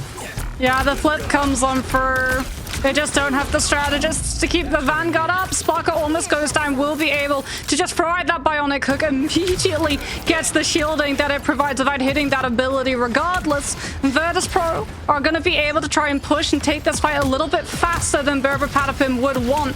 Meteor M is going to have to be held for Poly too, given the fact that Sparker and Fire are a little bit too far away from their ultimates to shut down the momentum push.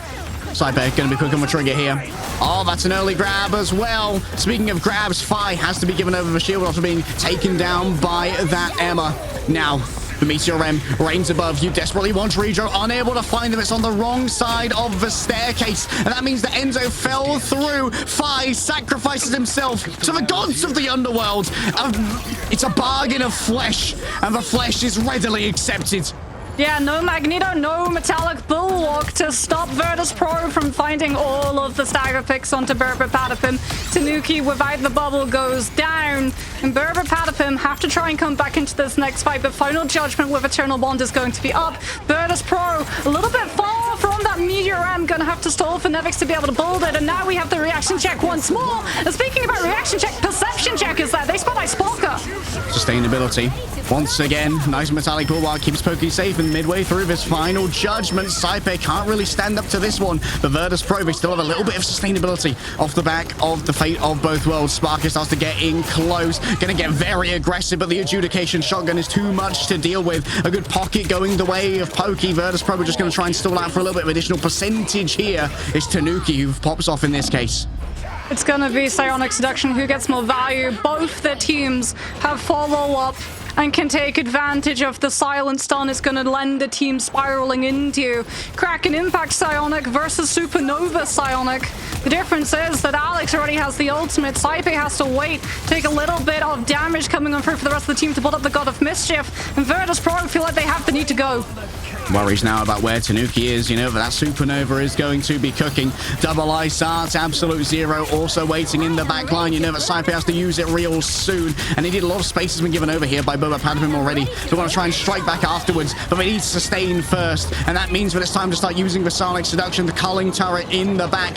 It's going to all come down to this fight here. BRR Patapim will maybe take into a third map with Fincy going down. Certainly seems like it might be the case. Tanuki's still holding onto this Supernova. Gets dragged in by Sparker, an unbelievable bionic hook, and now it's down to Pokey to try and match the energy that Sparker's bringing to this. The metallic curtain saves Nevix for a moment. Sparker floats in the air, dangerously above. Yeah, the culling aura comes on through, but is a follow-up going to be there? A quick Scourge Grenade is a dodge away for Pokey, and an acquisition from BRR Patapim is taken down by Fi. Tanuki, so much reliance is upon him right now to deliver the damage, but you can't break through what the Luna's cooking. Virtus Pro are back in control. Poly needs to stand up to all of this, but they're chased away. Nevix is raining through with the Meteor M. The Aegis blocks most of the damage. Enzo just playing on the corner. Tanuki's got some done as well. Pokey's returning back. They're not taken off the map here by 5. Punishment by Alex comes forth.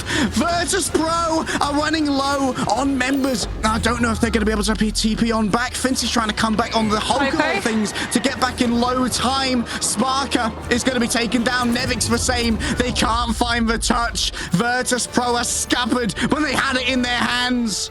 Oh, Saipe builds the God of Mischief, doesn't have a strategist in line of sight to copy for the ultimate stall.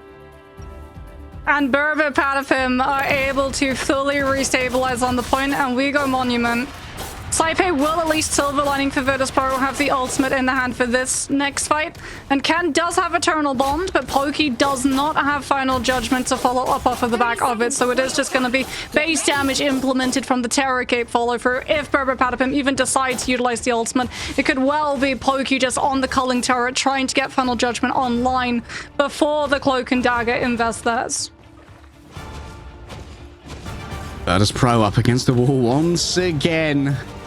Oh, I'm shaking with excitement, Mox. One of these teams has to go to China. I got no favorites. I got no predilections. I got no predictions for you. All I know is that no matter who goes, they have a good chance of dominating. It's too close to call. It's so close to call. Virtus Pro, Spark is so close to that Kraken impact. Tanuki already out in the field, but so too is Fi. He's been able to spot out Polly, the Captain America, not going to be able to make an inroad for the team, but there's the culling turret from Pokey. Instantly gets broken off of the back of it, but that was a huge chunk to the final judgment as Ken tries to clear the space with that Eternal Bond, but Fi's been able to grab one out of it. And so we got grabbed for last stand, still good to go. An attempt to try and escape here for the cloak and dagger. BRR PATAPIM might be able to grab the first cap here. Fi uses the last stand to take down Enzo. Here comes the final judgment. It's always been the one and only for the side of BRR PATAPIM. It's been what's decided so many a fight, and this one's no exception. Sparker just goes down before Kraken Impact can come on through. BRR PATAPIM decide to go aggressively with not just the Eternal Bond for the space, but also the final judgment off of the back of Fate of both worlds coming on through from Alex. It does mean, though, the Virtus Pro have an opportunity here, Harry. They're going to have Kraken Impact. They've got Psionic Seduction. BRR PATAPIM only have a defensive in the form of Freedom Charge, but do they get the space to be able to utilize it? The spam pressure coming on through from BRR PATAPIM is so extreme. A ticket to China. Purchased potentially by Spark. If a Supernova is the early opener here, Virtus Pro have to make a decision. Do we commit or do we disengage? And for now, the ebb and flow seems to be that the river's flowing outwards. Just wait, but if you wait longer, Enzo's going to have the Psionic Seduction. It's also free point percentage for BRR PATAPIM too. Pokey is already halfway to the next final judgment, and Virtus Pro haven't been able to challenge a huge Bionic Hook from Sparker into the Trooper's Fist, takes Tanuki down, and this is Virtus Pro's green light. Unbelievable play to begin with. Nevix once again delivers on the Meteor M. An early flip here from Virtus Pro was sorely needed, as Alex is going to get staggered out towards the end. The disengagers are being chased, but they should be able to escape with their lives. Yeah, BRR PATAPIM very much playing so that they can set up for this next fight extremely quickly. They're going to have Eternal Bond and Final Judgment. Virtus Pro do have both of the Strategist ultimates to be able to live it, but Saipe might not be able to keep everyone alive through the Fate of both worlds. Finzi utilizes the Aegis, just shielding off Thai on the culling turret, trying to get a little bit more damage onto BRR PATAPIM's approach, but Tanuki on that right side is something that the team have to watch out for, as it's going to be Final Judgment Mirror. New combo about to drop, and that's going to be the metallic curtain drawn up on top. The culling aura gets it done. Fi delivers for damage, and it's Sparker with the final hits. Tanuki up above, barely stands a chance. Virtus Pro, they all in on that fight, however. That was 6 ultimates, essentially 5 if you don't count Nevix. Yeah, but BRR PATAPIM also all in. They're going to have Supernova after a little bit of pressure coming in through from Tanuki, but that's what you're looking for Nevix to now. Meteor M can absorb parts of the Supernova, and then your Punisher can take the torch down in the sky alone. 62% and more picked up for the side of Virtus Pro. Sparker as well getting Tainted Voltage to connect onto all of the players stacked upon each other. Finzi gets the crystal connection onto Enzo, but here comes Tanuki. The Supernova's already claimed the Punisher. He gets grabbed into the regen domain. The Meteor M comes out, but it's from BRR PATAPIM's side. They desperately want this. They want it so bad. They want to go to China. They want to meet Rad once again for a redemption arc. BRR PATAPIM start ticking up once again. BRR PATAPIM went before Nevix could build Meteor M. Such an aggressive fast push bought them so much space, and now it's one last fight for Virtus Pro to have to just push into Raw before they go for that strange TP. Sparker gets taken to half, can't possibly go down. It's to him that Virtus Pro are going to be looking to try and secure these picks in the oncoming fight. It all comes down to this. Polly has a freedom charge to make sure that everyone's going to have enough HP. Sparker already falling fairly low, needs to back away for a moment. Fi building up close to this, moving on to the point now. The freedom charge from Polly is the answer, going in towards the back onto Saipe. Enzo's falling low in his own right, but now here comes the combination that's changed it so many times before. Nevix reigns above it all, looking for the backline. Alex is the next one to fall on down, but now it's going to be a match of the final judgments. Fi on the other side can potentially get it done. Saipe drags everybody forward. Pokey's gone down. Sparker above once again. There's going to be a chance for a last contest here from BRR PATAPIM, as they have a portal ready to go, surely.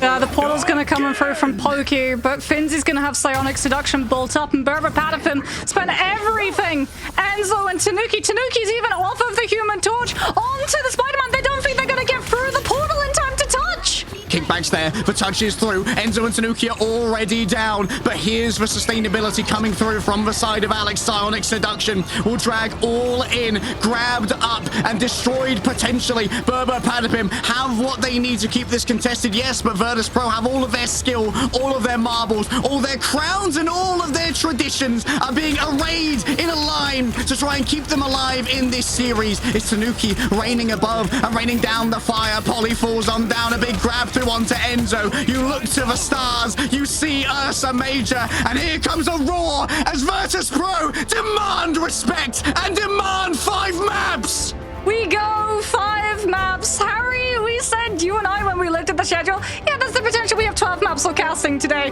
Kind of feels like we're headed to that territory right about now. Virtus.pro remain in the series. The reverse sweep potential still on the cards. What a turnaround of Hell's Heaven. Sparker's Winter Soldier has been absolutely standout, and he's getting so many resources. Like, the synergy that the team have, every single time Finzi is able to find a Carbon Crush, it feels like there are just 3 people immediately turning onto the poor sucker whose throat is currently clutched in Emma Frost's hands. Unbelievable. A reverse sweep potentially on the cards. BRR Patapim are giving it their all still. But the Bears, they're known for both strength and for endurance. When the chips are down, they refuse to give up. They refuse to let despair take grasp in their minds. It feels as well like they engineered the composition that BRR Patapim were on.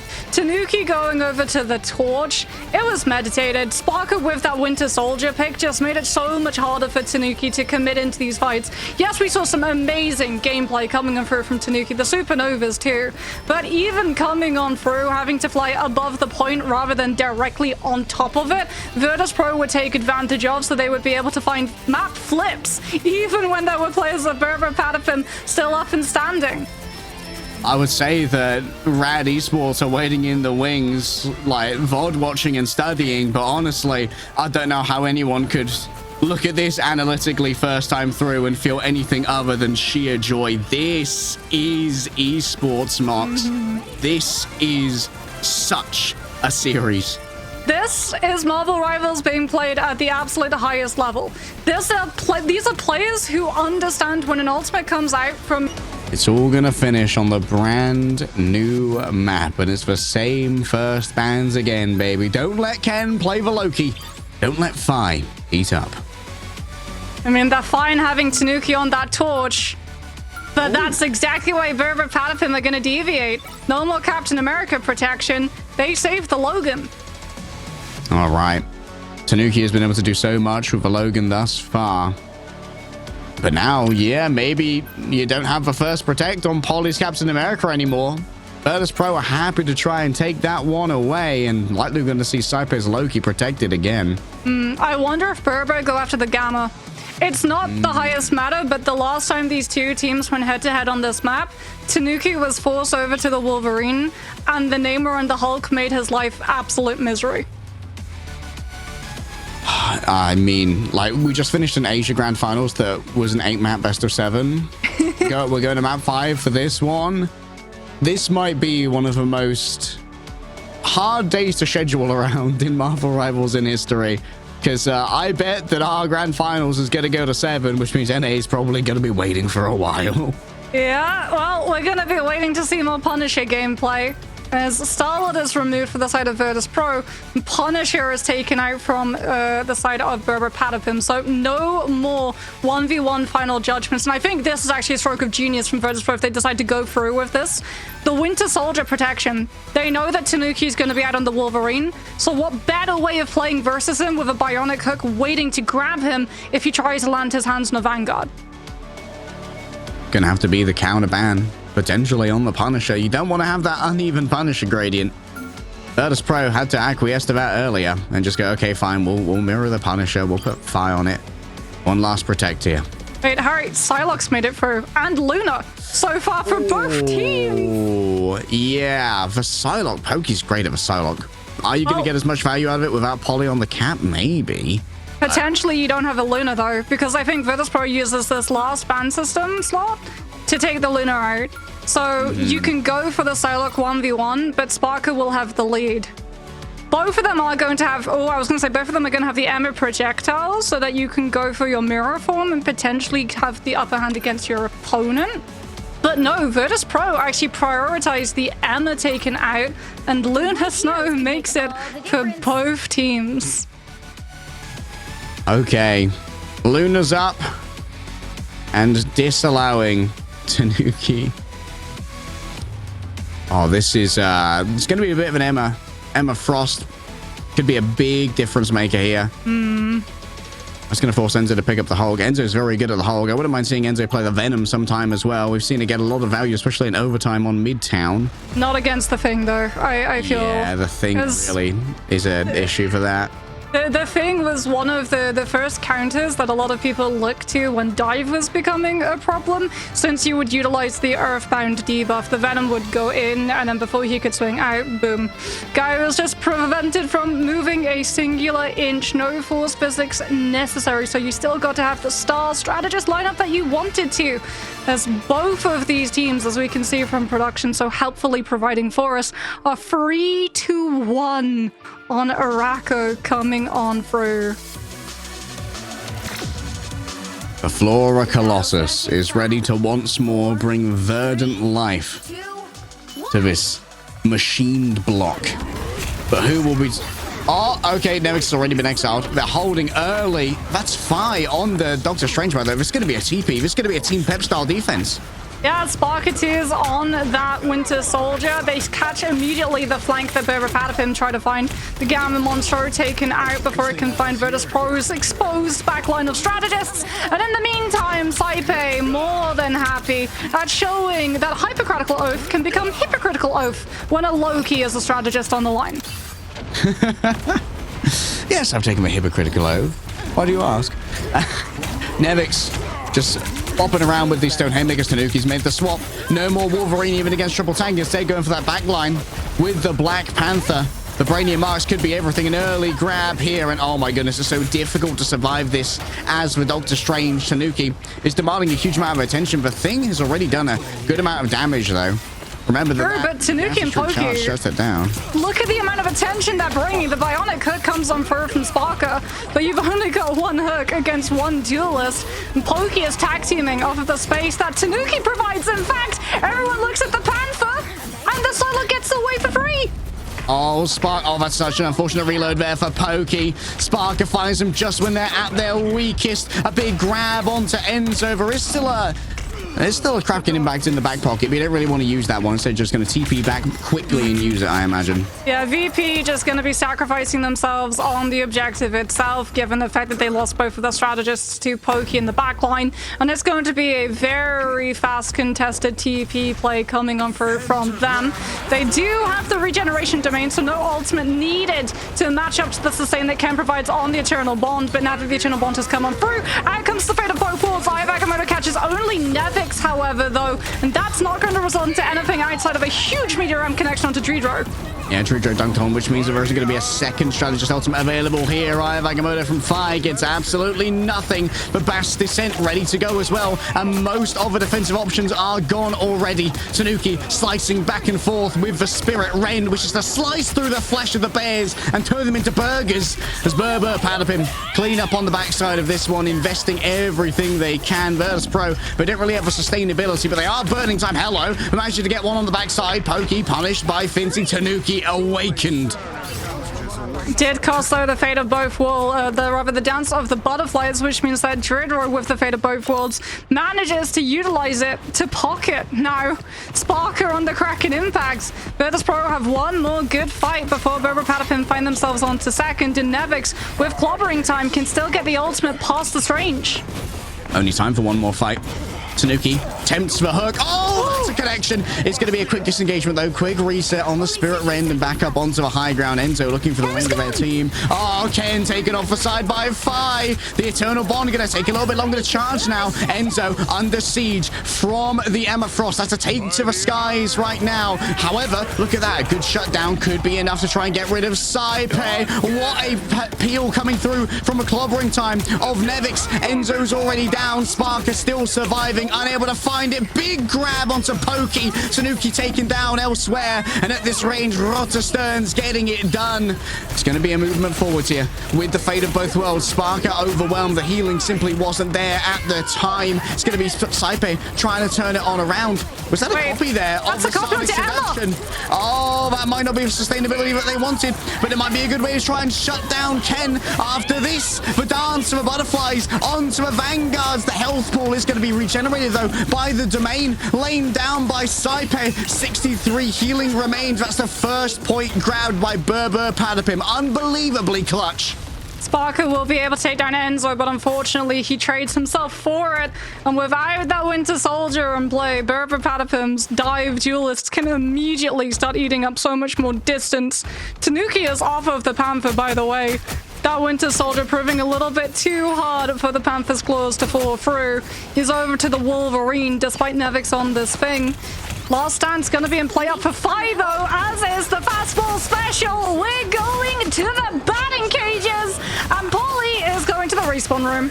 Yeah, Polly already down. Almost 100 rage here. Fire's going to have a great setup for their last stand, if only they want it. But for now, the overwhelming cleave that Nevix brings to the table might be more than enough. Pokey shuts it down before it can get too much done. Tanuki now looking in towards that back line. Fire exactly the same. BRR Patapim, they're closer to their spawn here, so the trades are in their favor. Fincy might get overwhelmed. Saipe with the rescue. The doppelganger output is not to be underestimated, which is why Pokey has to use the wing shurikens to take it on down. Dredro, an emergency here, giving over that extra space with the fate of both worlds and dragging the team forward. Here comes Enzo. Big stun onto Fi. Forces out the aftermath. But look at this. Sparker reigns above it all, waiting for the Psylocke to emerge and slaying them thereafter.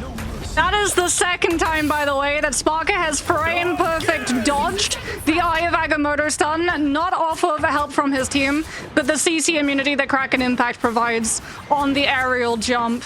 He's done it on first, he does it on second, and even though Eye of Agamotto could potentially find its mark, Finzy with the Carbon Crush takes down the follow-up Maelstrom of Madness before it can come on through, and Virtus Pro stabilize the hold upon this first corner, which means it's so horrible for a space that Tanuki has to intrude onto. He's got to be careful that he doesn't go into that puddle of ground on the earth, as it is going to provide the earthbound status piece going all the way around the back carry. He's looking for a flank last stand. Oh, Fincy worried about the location of that Wolverine. Gonna be a quick grab. Fi dragging players in. It's a lot of damage off the back of a last stand, but sustainability still there thanks to the fate of both worlds. In towards the back. Dredro's already down. Tanuki delivers when you ask for the clutch. Tanuki's there. He's always been. Saipe still channeling that fate of both worlds. Will be out of the lunar form soon and returning to the Loki. Sparker in the back onto the back line. Pokey's here with the peel, and now Saipe gonna be staggered out. The Four Colossus is moving. Finzy. TP. They're going for TP play, but Sparker is a little bit behind the rest of the team in terms of respawn.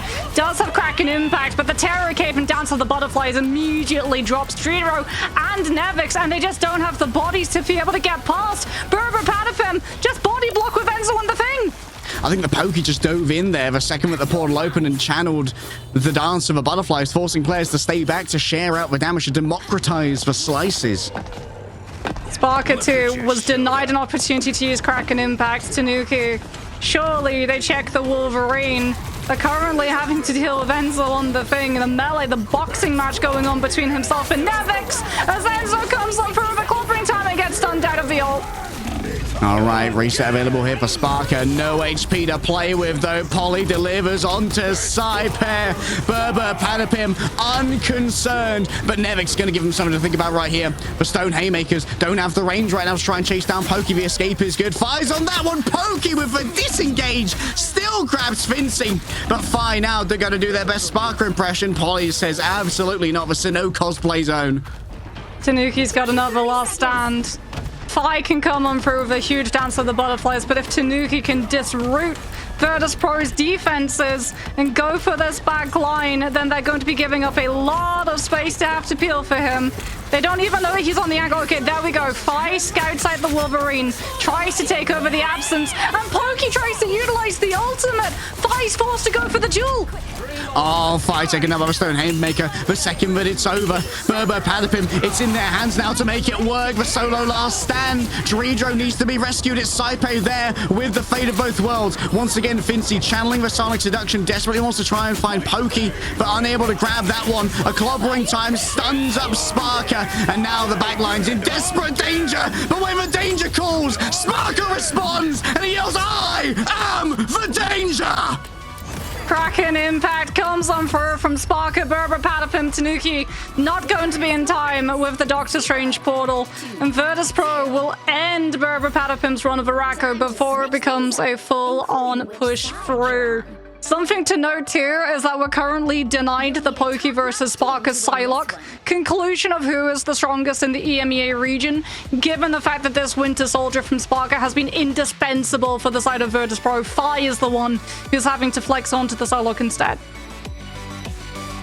Oh, Virtus Pro, they've got so far to go. BRR Patapim, they may have been hoping for the full completion, yes, but I think they're already happy with the distance gained. This is such a defensively favored map. We've seen so many first holds. And now, BRR Patapim, their fate is in their own hands, Mox. There's no one but the 12 players in this lobby who can do anything more. You're worried too if you're the side of Virtus Pro with the amount of just spaces on this map where it's really awkward to try and land a Kraken impact. BRR Patapim now on the defense, they can kite when they know that Sparker's ultimate is approaching and just avoid it off of low overhanging door frames. Raccoonskin hat. Yikes. I'm being dead. Oh, between these two teams, who else could it have been fighting for this last spot? Rad, they proved their supremacy in the bracket. They've done so well. Virtus Pro and BRR Patapim, it's a rivalry as old as time. Fastball. If Virtus Pro can open up this fight immediately with a good Wolverine grab, but no, Fi is not able to grab anything but oxygen. The now falls to Sparker to push back BRR Patapim around that corner, but they're not going to overcommit. They're just going to hold and wait to time the drop. As you can see, Virtus Pro so vigilant of wherever Pokey could potentially pop up from. Yeah, that Pokey angle, it's so scary to deal with. And a team like Virtus Pro giving that kind of respect to the Sparker, to the Psylocke, well earned, considering that Spark has been dominating on it already. The passive of the Wolverine burn. Tanuki might well be in trouble here. Polly's fallen down. There's so much resources demanded by the low HP Wolverine. BRR Patapim trying to hold on to so much space, controlling both the high ledge and also the low ground and the rotation off angle that Pokey was playing from. Pokey, though, has been slowly building up down to the butterflies, just farming it when Sparker is looking at other targets. But Sparker, I guess, utilized Trooper's Fest, put himself onto high ground, and he can immediately put pressure onto BRR Patapim's backline. Another pick hasn't come on through, but look at the space that Virtus Pro have to play with. Oh, they got so much space, but they don't have control of the cart for now. Oh, Pokey finished off by Fi. Sparky starts to crack an impact in the back pocket, but look at this. Nevix is going to be able to tax the Sentry so much for Stone Haymakers. The AoE is overwhelming. Can buy BRR Patapim safe passage into this fight with an Eternal Bond, and that's going to have to be the play. Out comes the Terror Cape 2, sending Virtus Pro to back away, and Sparky gets the Trooper's Fist connection onto Tanuki regardless. Oh, and they've warded away that Black Panther. He's going to have to wait a while to come back in now. Quick freeze, I believe. Enzo, stunned up by Nevix, and here comes the Kraken's impact, landing down yet again over to the Cloak and Dagger, trying to chase out that Dark Dimension escape from the Cloak, but the final note might well be the cross heel here, and a shutdown onto the Meteor M. The regen domains were everything. You can't keep this one contested if you're Psylocke. Pokey tries to cancel it just in time, but Virtus Pro still claim first in good time. And Tanuki goes down as well. They're going to be able to stagger out Ken, which is brutal. Though BRR Patapim are at least stalling out the progression of the objective by having as many bodies on the point as they have been. Virtus Pro can still surge forward and take control of the next corner, which the defenders normally get to utilize to stall and stabilize out for such a long time. Enzo's actually going to swap onto the Doctor Strange, giving up the full charge of clobbering time just so that BRR Patapim have an extra shield. Another form of CEC to potentially keep Sparker in check when it comes to the bionic hook pickups, but he still gets grabbed! Oh, still getting the grab. Polly taken down, and when you've got two of these shield vanguards, that means all the more cleave for Nevix, who's back to the old tried and true fire on the off angle, just taking away this space. Virtus Pro, they are looking hot on Araco. Saipe's gonna have God of Mischief. Nevix gets to play as aggressively in the face of BRR Patapim. Has the clobbering time. If Ken tries to utilize an Eternal Bond the way we saw him first to get the team safely in, Fi manages to catch Pokey before the Dance of the Butterflies is full, and it's gonna be a fate of both worlds coming on through instead. Oh, three players stunned by the clobbering time, and the Culling Aura given out as well by Sparker. An attempt here at the Dance of the Butterflies from 5, and no targets present themselves. Enzo gets 2 stuns, one onto Sparker, one onto Nevix. The MVP's down for now, and the Terror Cape as well means plenty of damage onto Nevix, but being grabbed here could be curtained. The damage is real, but guess what? Pokey's returned, and Tanuki's here as well. Pokey's still got themselves their Dance of the Butterflies to try and turn this one around. A fully charged EMEA beam could be so much to try and deal with. Nevix forced to give up their little bit of positioning here, but this is going to be very aggressive. Oh, Enzo couldn't fly away inside the Yancy Street charge. They were earthbound. Pokey noted, and now an attempt to try and grab anyone who presents himself to the EMEA. Full charge here for Fincy into the diamond form, sharing out the damage inside of the Fate of Both Worlds. It's impossible to manage. Polly needs to deliver on this. Oh, it's inside their own portal. What's going on over there, BRR? Still Tanuki. They need a clutch. They need a rescue. They need a hero. It's the last stand to try and do it. It will get Saipe, but not much more than that. They lose their passive off the back, and Fire's going to try and chase it down. It's a single stun onto Polly. Yet another Eternal Bond from Ken to answer the clobbering time, and Spark is caught out with few friends.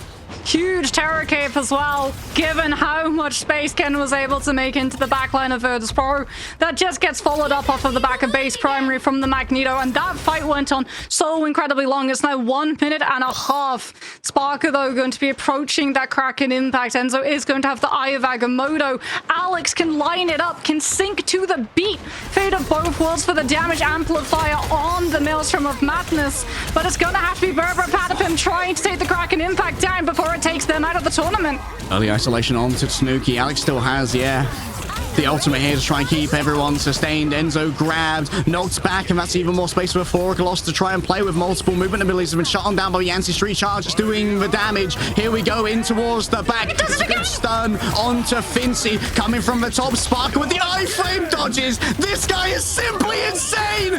Oh, every single time when you think that there's a chance, Sparker says absolutely not. Free for free! He is free for free on Kraken impact timing into Eye of Agamotto, and BRR Patapim lose the potential of holding Virtus Pro on second, and we head into third. This is it, Harry. It all comes down to this. One team will triumph, one team will find themselves out of the tournament. Finzy's got the Psionic Seduction, Dreeder the Fate of Both Worlds, and Virtus Pro's fate is in the Vanguard's hands. No more second chances, no more mulligans. All the weeks, months, years of scrims, it all comes down to this. Pokey already taken down by 5, filling in on the Psylocke and delivering here. A big Terror Cape from Ken could be everything. The blind is good, but the Sonic Seduction is better. That magnetic curtain's gonna drop soon, but it's enough time to escape a little bit.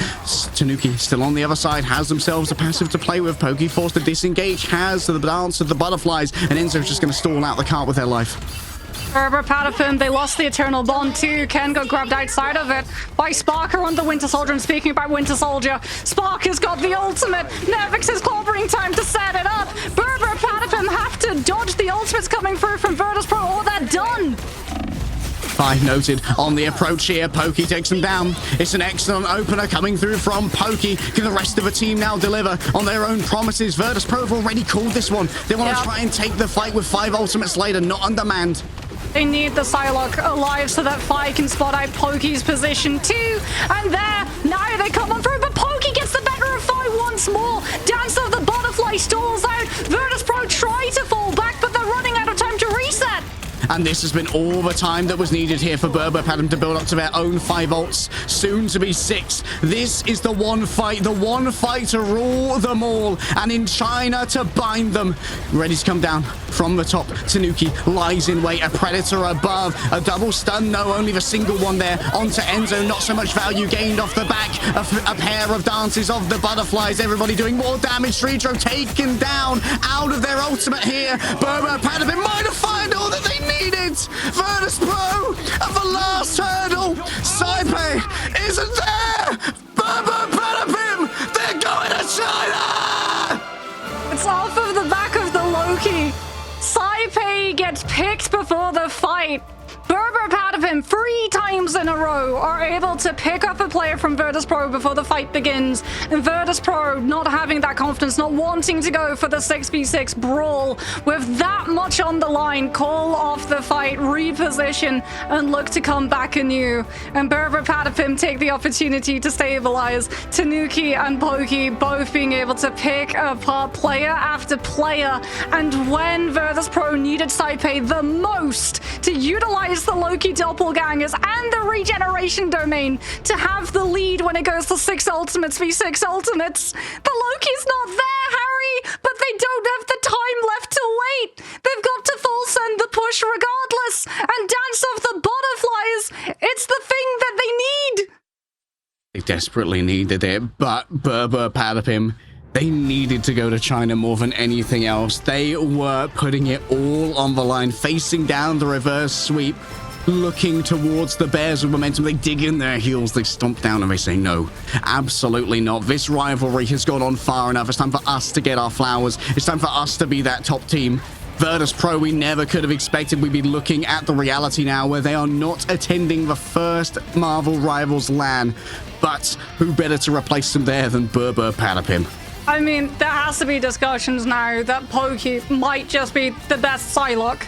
And of just getting to see the perspective, the accuracy, the awareness and understanding too of looking for those picks, of Virtus Pro not wanting to take the fight because they're a player down, and Psylocke having the ability to get in, get out, take a fight really quickly, get the pick that you need, and then not even require all of the resources from the rest of your team as follow through, because Luna Snow made it through the advanced pick and bans. You've got the idle aura. Your Luna is literally idle, just healing the vanguards, all the while Pokey is winning the 1v1s up on the high ground. That was the thing that allowed BRR BRR PATAPIM to come back into this match. For me, Tanuki was the star of the show in so many other maps, but Pokey has to be the MVP of the series. I mean, Pokey just finding every clutch in the end.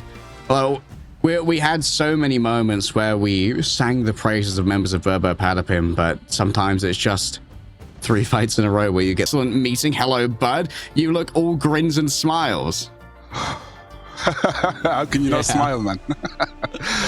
Oh yeah, it feels amazing, honestly. I think I'm still shaking a little bit. I think the boys, I can't imagine what the boys are like right now, but yeah, it feels amazing. So what was the energy like? Because obviously it started off really, really strong for you guys. It looked like it was going to be a lights out 0-3. And then Virtus Pro started coming back on for a potential reverse sweep. As a coach, how did you try and keep the team to task in terms of mental? So, to be honest, yesterday was when we lost. We didn't expect to lose, or we knew it was possible, but it hurt us when we lost, I think. So the first thing was making sure that we're mentally ready for today. We talked a lot about how, look, you don't get a lot of second chances, so we have to use ours correctly. And we weren't afraid of the reverse sweep. We weren't like, oh no, they've taken 2 maps, it's looking bad. As soon as we went to Araco and Hell's Heaven, we knew we'll win one of them, basically. And they did well on Hell's Heaven, actually. They're an extremely good team, right? So they did well to take Hell's Heaven away from us, which is normally our home. I think 100% win rate up until that game. But we knew also if we have Araco, we have basically, 50% chance of winning. Or rather, we're going to win one of them, so we have a 100% chance. So we weren't too nervous about that. But honestly, the boys are demons. The boys are mentality monsters. So I was probably more nervous than them. The fact that some of them stepped up, the fact that Pokey stepped up the way he did on Araco, like, this guy's unreal. So yeah, I think yeah, I'm really proud of them. I think they're amazing. Sorry, I'm a little bit lost for words. I'm not any better at this. But it's a No big one, worries. Yeah, us too. To be honest, that was just one of the best. I'm also trying not to swear. I don't want to get any fines. I don't want to make good news into bad news. Yeah, you guys are on the line for some big cash at the moment, heading into our $250,000 prize pool. Let's not lose some of it to fines. Salah, when it comes to your tenure with this team, how long have you been with BRR PATAPIM? Did you come in after Poly and Pokey, or were you part of like drafting Poly Pokey into like the OG core? So I was actually with them in OG from MRI. I was there during the MRI run. It was like kind of the first week, so I wasn't doing so much. But yeah, I was there. I've been there since the start, basically. Poly and Pokey, I have to say, it was probably tenor actually.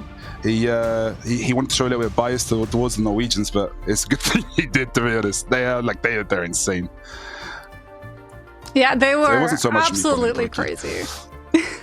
Yeah. In terms of the pick and ban system, because we saw a major change, right, from when the two teams last went up against each other, you immediately banned out the Human Torch. How did you come to the conclusion that that was the way to beat Virtus Pro? So the first ban we did on the first game was basically like we said, okay, if we ban in this line, we know that we're going to force them onto awkward DPSs that they don't want to play. They want to play the Torch, they want to play Psylocke, they want to play Starlord. So we knew that we basically had to ban him out. So we banned out I can't remember what we banned at first, but it wasn't the Torch, we banned out second. After that, we won that game, we knew that, okay, there's a chance they save Torch, so just to preemptively, we basically said, okay, he's not playing Torch this game. The thing is, when he plays Torch, he's able to, we're a dive team, I would say, and he's able to kind of help with the dive a lot more. So we knew that if we don't want him to dictate the pace of the game, we don't want him to have any control over anything, we're not letting him have the Torch. So yeah, that was pretty much it. Awesome, excellent insight. We're going to let you go so that you can prep the boys for the grand I've got finals of best of 7 now. Yeah, any words for Rad before we let you go? Here I would normally talk very cocky, but we've just went through a full best of 5, so I hope we have fun. I know they were rooting for us, so respect to them. They did good yesterday, but hopefully we can get some revenge today. Yeah. Oh, I just want to say so. though, my players are. This is not so much on me. My players are insane. Every single one of them are some of the best players in the world. They deserve this so much. So yeah, it's crazy. Certainly, we recognize their talent, so do you, and now so too will the world in China. Thank you so much for joining us, Salah.